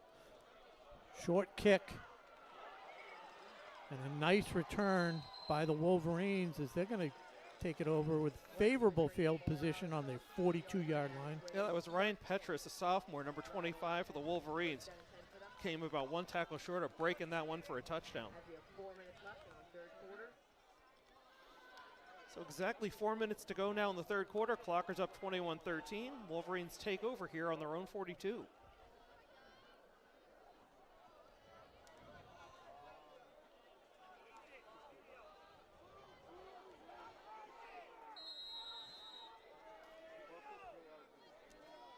Pindell in shotgun, lone setback, drops back to pass. Pass to the far side. Hits Drayton for a nice completion. Drayton does a little dance. Picks up another extra couple yards. Ball's going to get spotted around the Wolverine 48. Blake Brennan, number 21. Haven't called his name too often this year. Nice tackle to save a huge gain.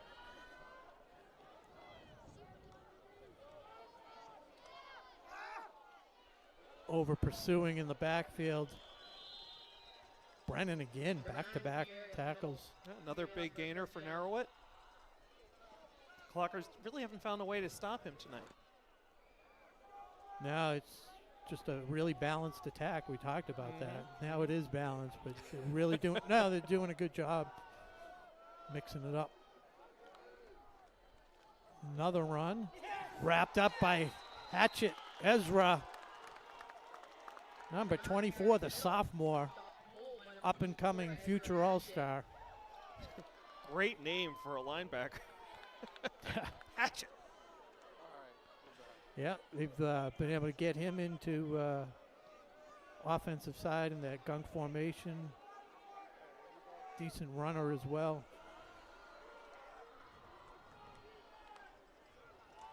Pindell looks to his right. This time, Rossi there to wrap him right up. Completion was to McGowan. Bring up third down, third and about 5. Third and 6.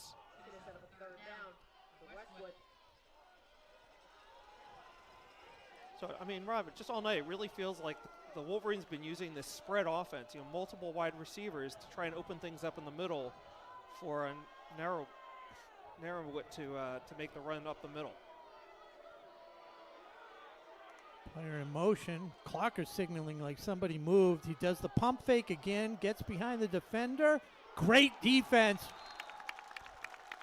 That's broken up by, who's getting the congratulations? All right, C21 number down there. 14, Padelford. Okay. Perfectly timed leap to defend that pass.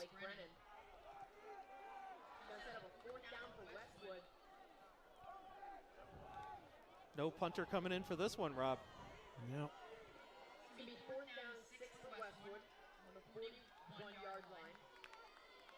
Feel like Westwood 4th and 1 versus 4th and 7 or 8 doesn't matter. I mean, they're probably just as successful. There's that same formation, 3 wide receivers to the Coach right. McKay signaling to somebody as Pindell drops back. He's under pressure, rolls right, lets it go, and he stopped. I think he's just short. He needed to gain the 35. Great tackle. And it's going to be a turnover on downs. Clockers, some great defense. Biggest defensive stop of the night, Rob. So Clockers take over with 1:41 to go in the third quarter. They're up 21-13, looking to build on that lead.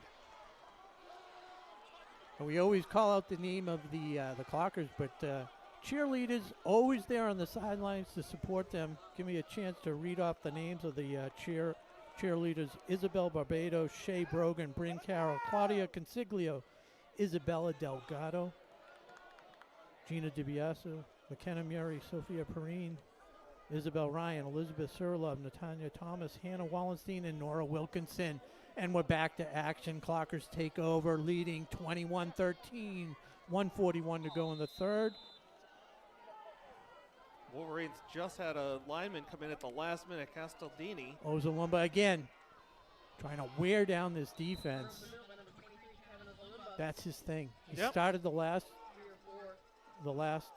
touchdown with 2-yard run and then a 78-yard run. Okay, good omen, good omen. Okay, so ball spotted at the 40, 2nd and 8, I'll say.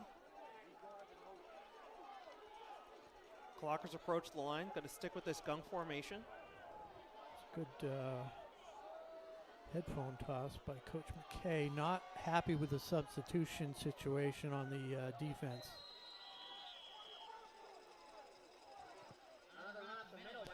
He is furious. Yeah.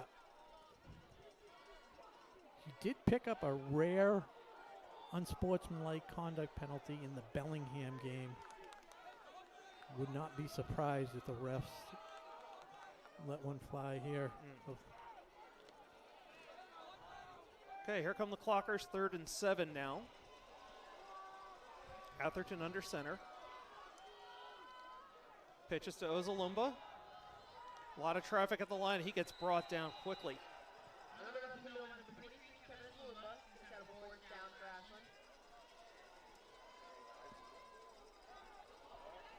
Try the hard count. Maybe gain a few yards. Oh, yeah, they're less than 5.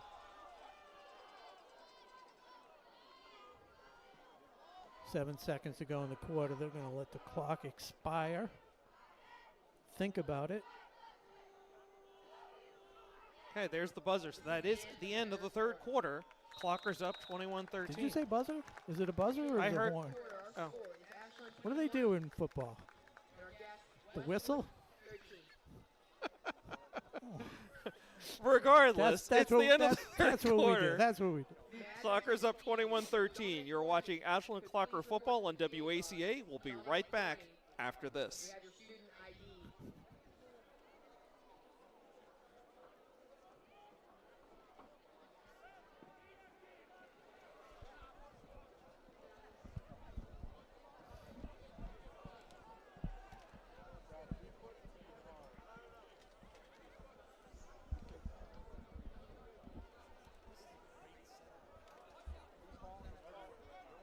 Almost.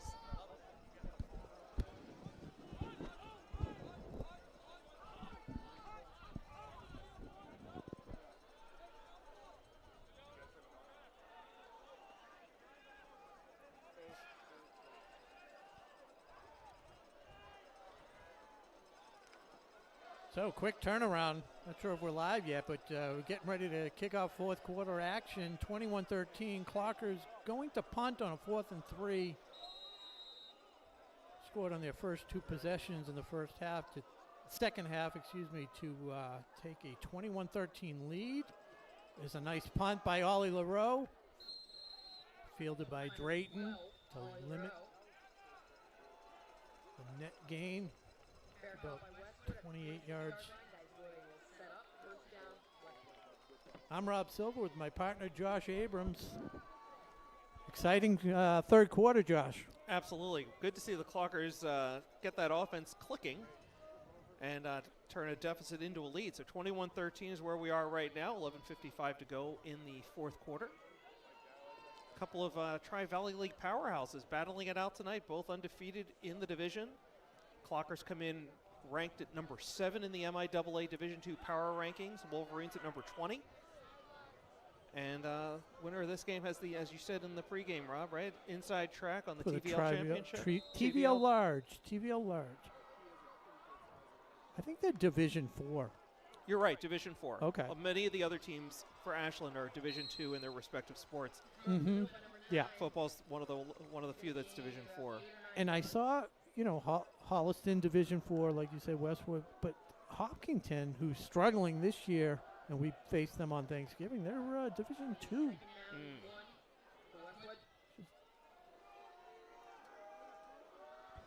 Another chunk on the ground by Westwood. Thought we had that figured out. Figured that one out. Yeah. We'll see where they spot this one. It looks like he's got enough for the first down. So upcoming games here, we got a soccer game senior night Tuesday. You'll boys be covering? Soccer. Boys soccer Tuesday night with Pete Clay. He'll be making his season debut with that one. He and I will have the call Tuesday night against. I think that might be against Westwood. I don't have it in front of me. But boys soccer senior night. They're having a great season. Expecting them to go to the playoffs very shortly. And then you and I will be back here Thursday night for football. Yes, 6 p.m. start, I believe, on a rare Thursday night as they throw it in the flat to McDonald, pushed out of bounds by Corey Padelford. 5-yard gain. Yeah, and I just want to clarify, in case there's any confusion with our WACA audience, that Thursday night game for football will not be on Amazon Prime. It will be exclusively here on WACA, the rare Thursday night game for Ashland Ashland High School football. I'm glad you clarified that. Always paying attention to detail. That's right. There's a handoff. A hold and a stop. And I thought I was going to be able to avoid the cramp in the foot, but fourth quarter, it sneaks up on you. I'm just not in, 7 games into the season, and I'm just not in. You got to stretch, Rob. Stretch and hydrate. Those are the keys.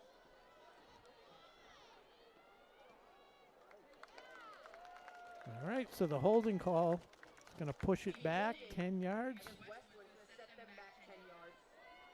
Holding penalties have been pretty even. It might be 3 or 4 apiece. Mm-hmm. A surprising number of penalties tonight overall between the two teams. Yes. So just want to do another quick shout out to all of our football sponsors here tonight. Appreciate their generosity and their support for Ashland football. TekniPlex Healthcare at Ashland, Townhouse Pizza and Roast Beef, Mr. Handyman of Central Metro West, 126 Self-Storage, Subzero Nitrogen Ice Cream, and of course the Ashland Ale House. Pindell back to pass. Going deep. He's got to turn around. Kevin Ozalumba gets a hand in there. Perfect defense. That's how you do it. You watch the receiver's eyes. You see him go and just put the hand in there. Textbook defense. I don't know how Ozalumba broke that one up because that ball beat him there, and somehow he was able to knock it loose and force the incompletion.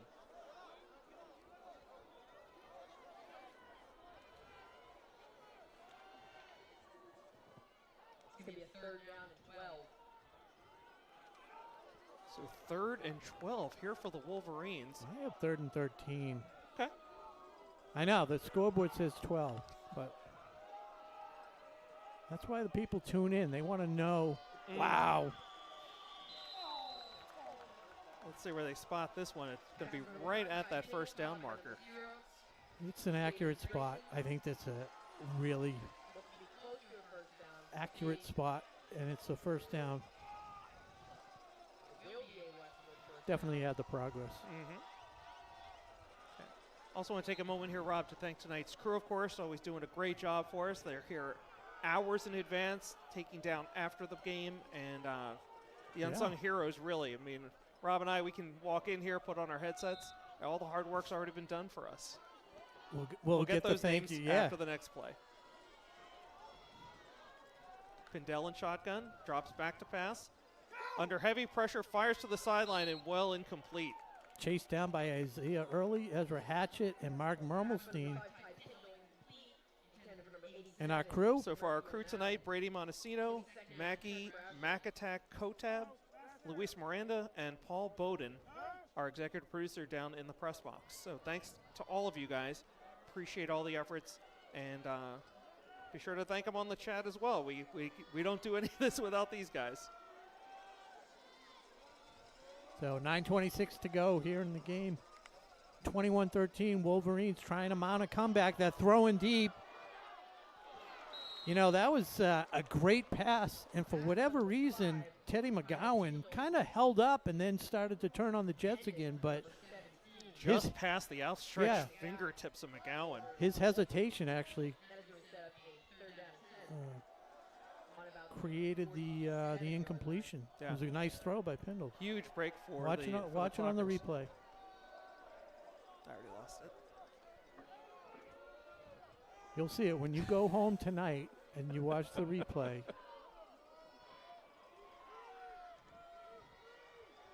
Although we probably didn't have the isolation shot on him. So 3rd and 10. Those wideouts not spread quite as far. Here comes the pressure, firing to the far sideline, at least for us, and well out of bounds. Another one of those bullet passes you were talking about earlier, Rob. Yeah, I think the pass was a little late.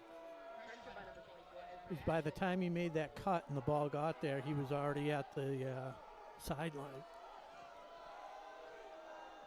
Good pass rush again by the Clockers on the outside. I tell you, Pindell looks very comfortable in the pocket. One of the things we haven't seen him run put it away and run. Honestly, he really hasn't had to. Right.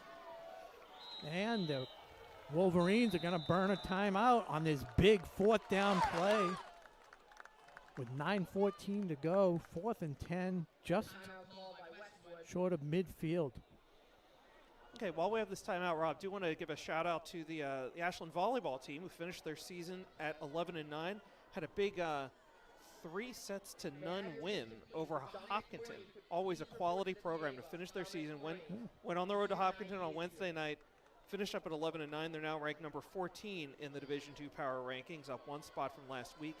And you'll be keeping an eye on things. They haven't released the playoff schedule yet, but we're hoping to get at least one home game out of that we can air here on WACA. Yeah, that's what I was going to ask, if they get a home game with a 14 seed. So. Yeah, I mean, top 33 go. Okay. So 14 seed should be a home game. Yeah. And by the way, we talked earlier about boys soccer. Their next game is going to be here on Tuesday against Westwood. It's senior night. Match will be here on WACA. Start time for that one is 6:30. Did I hear they have a chance for a TVL title as well? Are they in the running? Or that one I would have to look into. I know they're number 10 in the power rankings. That's what I've been paying attention to this year. All right, 4th and 10. Pindell back to pass. Lets it fly. Oh, what a pass and what a catch. He bobbled it and dragged it in. And that's his favorite target, one of his favorite, Drayton. Yeah, Drayton just outraced Padelford on that one. Yeah, the coverage was good, but the throw and the reception were better. A little bit of a circus catch on the end, yeah. So clock stops here with 9:05 to go in the game. Clockers up 21-13, but Wolverines in the red zone.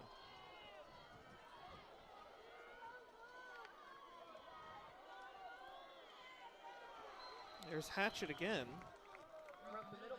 Good job. A couple clockers into the backfield, able to limit Narawat K to minimal gain.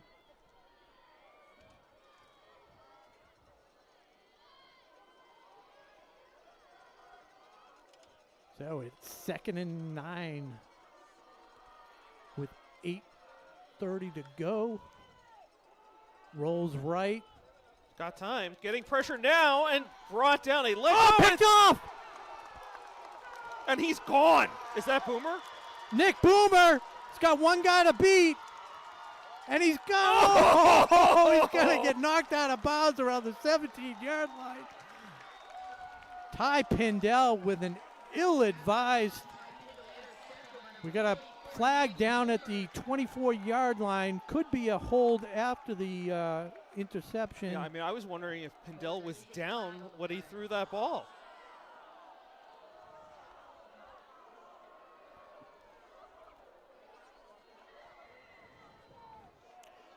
I mean, either way, had he not thrown it away, he was going to lose 15 or 20 yards. Okay, regardless of the penalty, that interception is going to stand. It is clocker ball. But it looks like they're going to be starting at their own 25 instead of deep in Wolverine territory.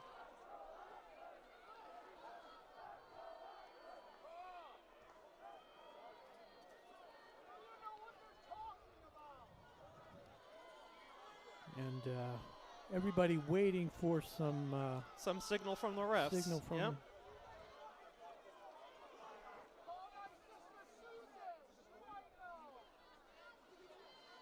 After the interception, blocking the back. So the interception will stand, as Josh mentioned. They'll mark the ball back at the 14-yard line, where it'll be 1st and 10 for the Clockers. So 8:16 to go here in the fourth quarter, Rob. Couple of first downs, and they can run this one out. And number 44, Nick Boomer, with a huge interception. It's funny, you were talking earlier in the game about how Pindell throws the ball so hard that when it deflects off fingertips, it deflects off players, there's opportunities for turnovers. That was probably his softest toss of the night, an underhand one, but right into the hands of Nick Boomer. Yeah. Huge play for the Ashland defense. Like you said, not sure if his knee touched the ground, but when you're going on the ground and he's probably trying to throw it out of bounds. Yeah, just trying to get rid of it. avoid the loss. So, see if the Clockers can mount a long drive here and punch it in. Pitches to Ozalumba. Ozalumba out in front. Again, one guy to beat, and I think he's got to beat. 30, 20, 10. Let's make it 4 touchdowns. Kevin Ozalumba, the Wizard of Oz, has done it again. 88 yards.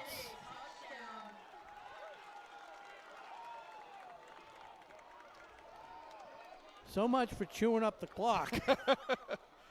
Well, if it turns into an extra possession here, extra score, we'll certainly take it.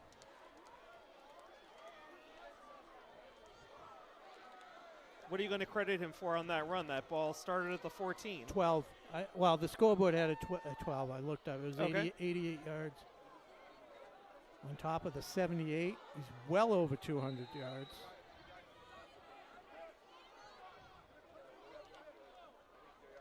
That one got blocked. Okay, so make it 27-13, a 14-point lead here for the Clockers with 8:01 to go in the game. Our score is 27 Ashland. I think I said 27-20 when we came out of the half. I thought you said 37-35.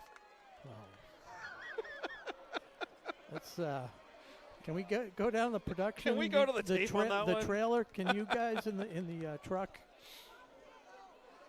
Our Rewind crack that. staff. Well, 27-13 would be better. I'm not-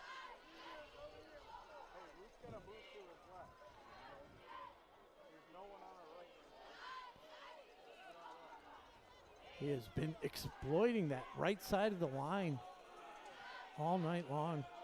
And once again, I mean, his line came through for him, opened up a hole, and he ran right through it. Really good vision.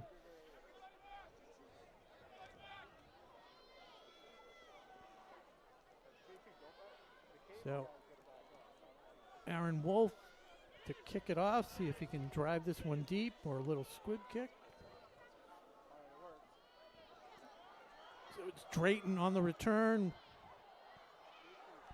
Broke through a couple tackles there, able to get himself up to about the 33, and that's where the Wolverines will start, down 27-13, 7:54 to go in the game.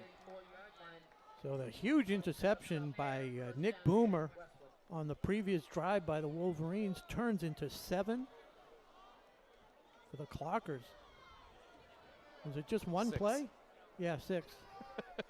Yeah, that's yeah, why that was you're the here. first. We need to correct each other.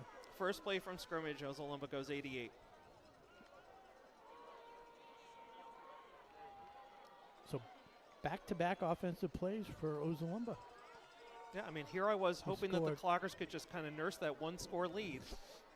And instead, an explosive run by Kevin Ozalumba makes it a 14-point lead, 2-possession game here as the Wolverines try to come back. Yeah, and the Wolverines are almost forced to throw it now. Try and Drayton's been open all night. How many receptions do you think he has now? 8? yeah, 8, 9, and McDonald's had about the same. Set up a second down about 5 or 6.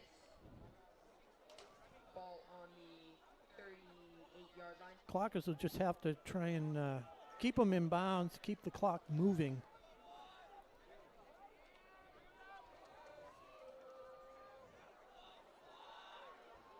I mean, we've been saying this all night, Rob. They are a disciplined team. Yeah, uncharacteristic first half. Pindell back to pass, looking, fires across the middle. Intercepted! Malachi Lambert! Brings it back to the Wolverine 20, and right now it's coming up all things Clockers. 7:37 on the clock. Clockers right there on the red zone trying to put another one on the board.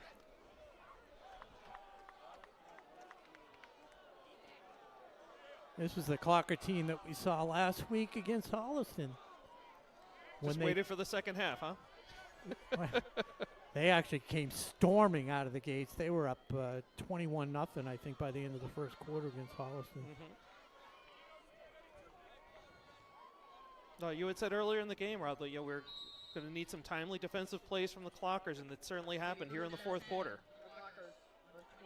I did call for pick 6, and I'm kind of disappointed when we didn't get that.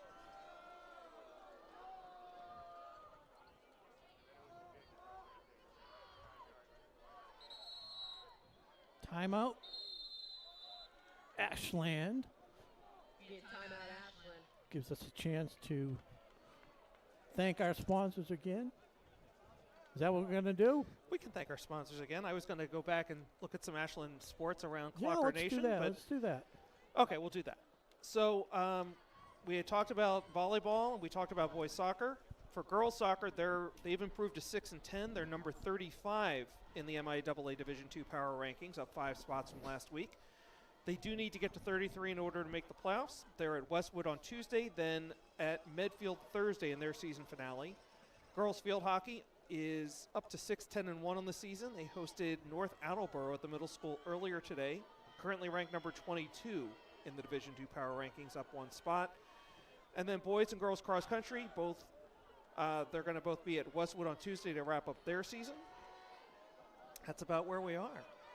Good job, Josh Abrams with the Clocker Minute. Well, no Hallie Silver. She's doing a great job on thank you. Around the Clock. Thank you. How's she doing? Still down in Florida? Still down. Well, tonight I think she's on her way to Nashville to meet up with some former Clockers. Claire Marcy and Caroline. Where's this one going? Not going anywhere fast, I can tell you that. But no, she's enjoying bringing those little news clips, and a huge shout out again to Paul Bowden for doing the production behind those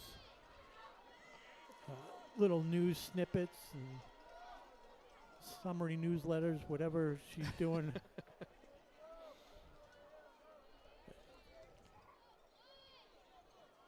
All the news that's fit to blog about. Atherton milking the clock. Keeps it himself, turns up the gut. Gets about 4 or 5. So is Hallie source for her news updates? Is that like the town manager newsletter? Yes. Yes, Michael Herbert's newsletter, and she will do that remotely. And I guess Paul's been kind of splitting it up and kind of piecing it together with the current events. That's I get the Michael Herbert newsletter every week. It's coming in. It should be coming in tomorrow on Saturday, and it is chock full of good information about all the wonderful things that are happening here in the town of Ashland. Yeah, Westwood fans might want to check that out as well. Kevin Ozalumba jumps over a defender. Gets the first down. I mean, I would love to see him get one more opportunity for a 5th touchdown. Kevin Ozalumba, over 200 yards on the ground already. 4 touchdowns. So Clockers in the red zone here, inside the 5, with 5:42 and counting to go in this game. Clockers up 27-13. Want to keep the foot on the gas here. Defense has shut out the Wolverines in the second half.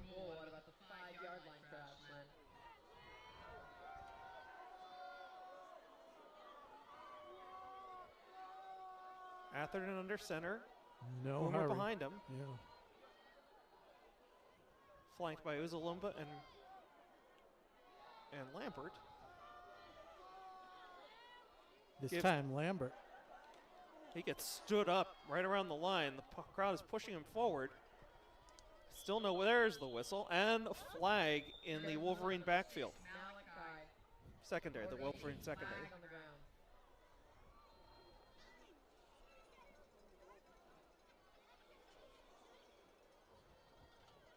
They're going to wave off the flag. Wow, going to pick that one up. Okay. Just slipped out. Looks like we're getting some late joiners here on the live feed, on the live chat. I can see you there. And for those of you just joining us, Clockers up 27-13, under 5 minutes to go in the game. Again, if you're just joining us, where you been? It's been a great game, pretty tight along the way. Clockers really turning up the pressure in the second half. Some timely defensive plays, and riding the broad shoulders of Kevin Uzalumba with a total of 4 touchdowns as we pick up play here in the red zone following this timeout by the Wolverines.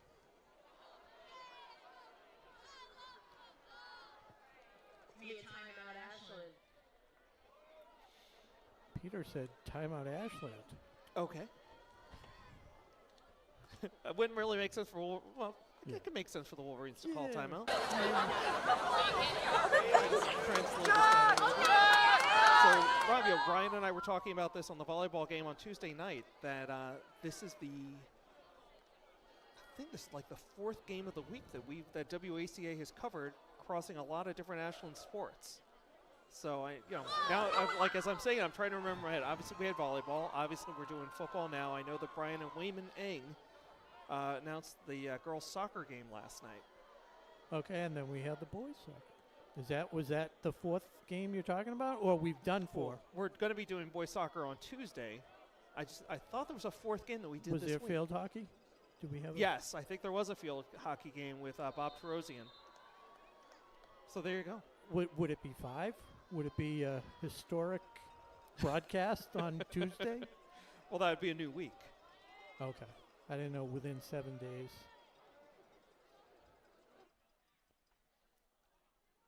So 27-13, 4:27 to go. Clockers knocking on the door, looking to blow this open. Pitch to Lambert, and he's in. Malachi Lambert starting off this drive with an interception and taking it into the end zone for his first score of the night. And Clockers have just blown this thing wide open, 33-13. Let's take a look at this extra point. They did get the last one blocked, and that's something, like I said, at the beginning of the year, they had some trouble with it. And it's something they need to be... They need to clean up for the playoffs. Yeah, exactly. You can see the penetration. Wolf's got such a good leg. Kick by number 13, Aaron Wolf is good. This one's good. 34-13, 4:20 plus 2 seconds to go. 4:22. That's a lot of math, Rob. Well, there's a reason for everything. We're educational. We try and teach. Oh, if you did put your kids to bed because of the game, like I said earlier, wake them up. Wake them up. This is entertaining.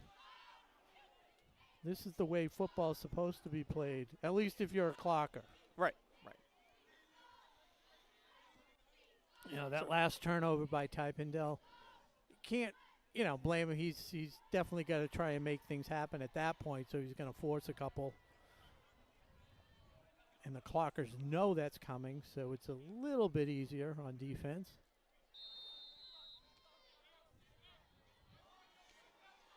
I would like to see them do more of a squib kick. These line drive kicks that they field cleanly, are just, they're getting great field position. That type of kick is, I think, a little better. That's why. Slowed them down at least. Yeah. And maybe they should go back to the high. Right, yeah. One of the better returns of the night. It's funny because sometimes when they do that, it throws everybody off, and you get out of your lanes a little bit. I've said that in the past. One of the huge games against Holliston years back, they scored a kickoff return. The guy fumbled it on the snap and, then picked it up and was able to run it back for a touchdown for Holliston. But just throws the timing off. So, see what we got here. Got all the usual suspects still in on defense as they want to finish strong. Okay, Wolverine showing another spread offense. 4 wideouts, lone setback. Ball goes to him. And he is stopped almost immediately for little to no gain. as you had Mermelstein and Early combining on the tackle there. Yeah. Good job by the Clockers. Not being fooled. So, Robbie, we were talking a little bit earlier about upcoming broadcasts here on WACA. We've talked about so much. It's been a great night. It's been a great night. Yes. So I just want to mention, again, looking ahead now for the football team, they're going to be back here on Thursday hosting Norwood, and then Thanksgiving hosting Hopkinton, both games on WACA, both games announced by both Rob and myself. So if you liked what you saw tonight or heard tonight, please come back. And tell your friends. Yeah. And have them tell their friends, and so on, and so on, and so on. It's been several years now, Rob, that you and I have shared Thanksgiving morning together here at the Plateau. Yeah, that's right.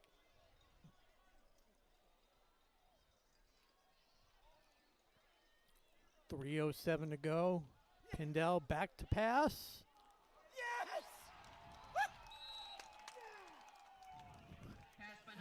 Okay, good pressure by Hatchett, force an early throw, and then Lambert on the tackle. That was number 5.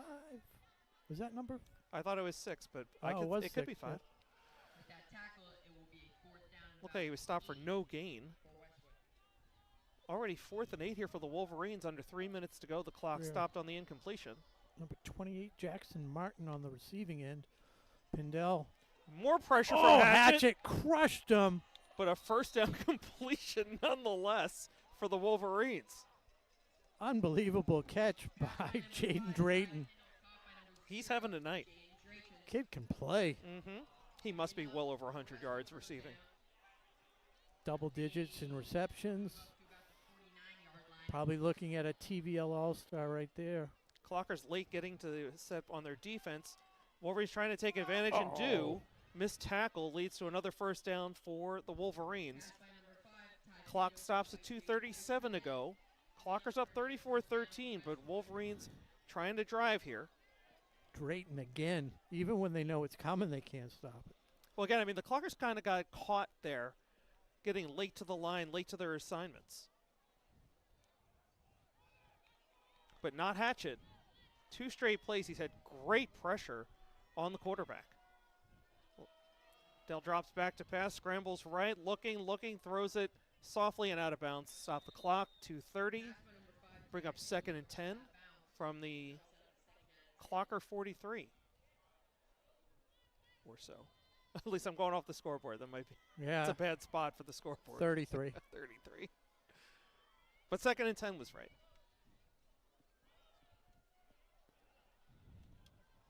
.230 to go. Got a box of Count Chocula waiting for me at home. Seriously? Yeah. Count Chocula. Well, it's the time of the year. It's the time of the season. Really, you going to mix it up with some Blueberry, perhaps? No, definitely not. Definitely not. Here's a completion again. As a matter of fact, I won't mention the supermarket, but it rhymes with Broach Druthers. But they were all out of Count Chocula. They just had Blueberry and Frankenberry. I mean, might as well shut the store down. The popularity of Count Chocula. Exactly, and Daniel Castro almost picks off Lindell. Under 2 minutes to go.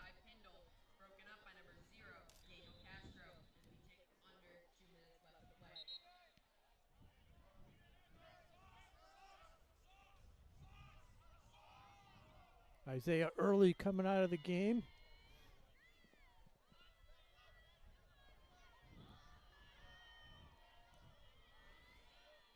His sister Laney's had a great season for the volleyball team, by the way. I'm going to have to catch some of the volleyball action. Saw a little bit earlier in the year.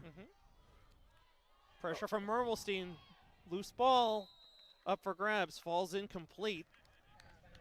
Ozalumbo on the coverage there in the corner. Clock stops again with 1:53 to go. Westwood Oh, was that fourth down? They just turned it over? That was fourth down. Lost track of downs. How I about know, that? my contracular As we all messed up. soliloquy, yeah, threw you off. So, minute 53 to go. Clockers just need to take a knee or two. Guessing Westwood will be content to let the clock run out. Hopefully finish off without any injuries.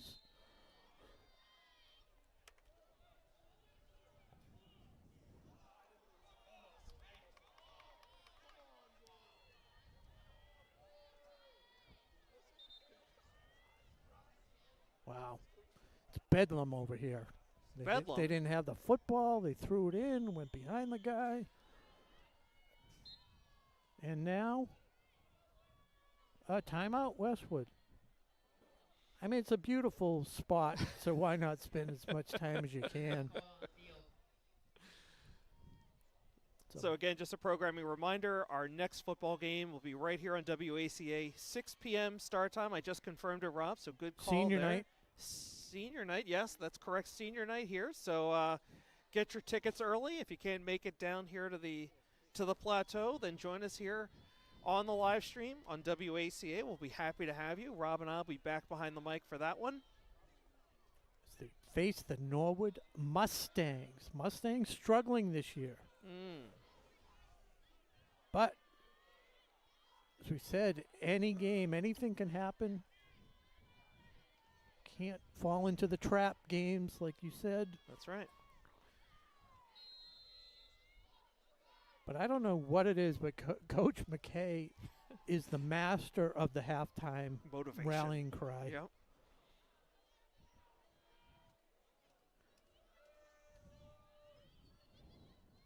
Clockers just Yep, pushing it forward. Keep the clock running.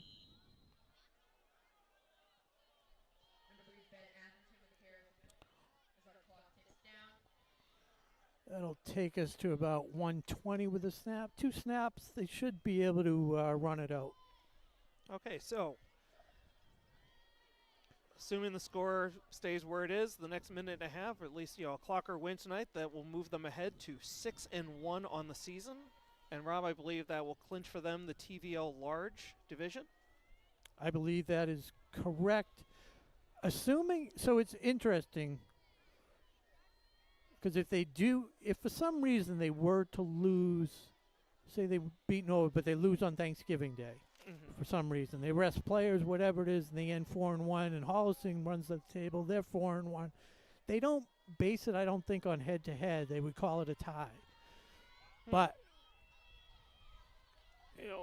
all things being equal, they are well on their way to a TVL large title, barring any unforeseen outcomes. So Clockers are going to advance to 6-1 on the season, 3-0 in the division, while Westwood is going to drop to 3-4 on the season, 2-1 in the division, as the final 25 seconds are about to tick off the clock. It's becoming a chillier and chillier Friday night here on the plateau. Yeah. What is the Subzero nitrogen weather bug say? Subzero temperature is down to 45 degrees. I think we've lost about 10 degrees since kickoff earlier tonight. Wow. So 3, 2, 1, and that is official. It's a final tonight. Your Ashland Clockers over the Westwood Wolverines, 34-13. And we move on again. Yeah. Clockers go to 6-1. Wolverines fall to 3-4. Still in the playoff hunt, though. Absolutely. Again, they went in tonight ranked number 20 in the power rankings, top 30. Actually, for football, I'm not sure if it is top 33, if it's more. Yeah, I don't know. So PA announcer Peter Goss just officially announced it to the crowd here, TVL champions for the Clockers. Okay. So, again, Clockers will be back here, Clocker football against the Norwood Mustangs. Set your timer now, 6 p.m. Thursday night, so we don't have a conflict with Halloween next Friday. Yep. And, of course, tune in to WACA for boys soccer, senior night for them as well, coming up this Tuesday, as Pete Clay and I will be on the mic for that one here on WACA. And we'll thank our sponsors once again real quick. 126 Self-Storage, Ashland Ale House, Mr. Handyman, TekniPlex, Townhouse Pizza Roast Beef, and Subzero Nitrogen Ice Cream. And our crew tonight, once again, Brady Montesino, Mackie Kotob, Louis Miranda, Paul Bowden. And we just got to do the quick wrap-up, Mackie.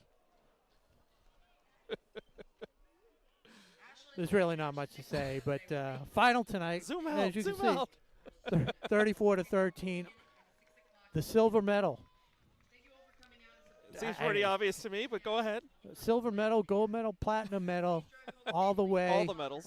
Yeah. Kevin Ozalumba, the Wizard of Oz, 4-touchdown night, well over 200 yards. We'll get the final stats and mention that next Thursday's broadcast, but congratulations to all the Clockers, the way they battled back in that second half. Yep. Just a tremendous performance. Clockers remain undefeated when Ozalumba goes for 3 or more touchdowns this season. Fifth time this year. First time with 4, though. Mhm. That's very impressive. So that's going to do it for tonight. Absolutely. So for Rob Silver, for our entire crew, we thank you. I'm Josh Abrams saying thanks for watching and good night and go Clockers. Have a great weekend. WACA TV's coverage of tonight's game is sponsored in part by Mr. Handyman, the home improvement professionals. They're your one-call solution for a wide range of home maintenance and repair needs performed by fully insured technicians. Located right here in Ashland at 200 Butterfield Drive, give them a call at 508-231-4639 or request service at mrhandyman.com.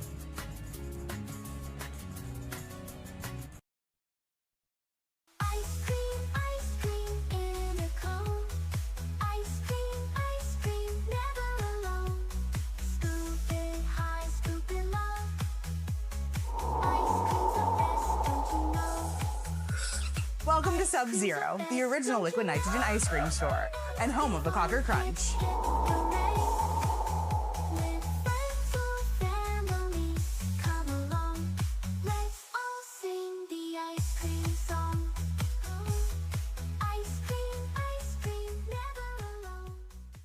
And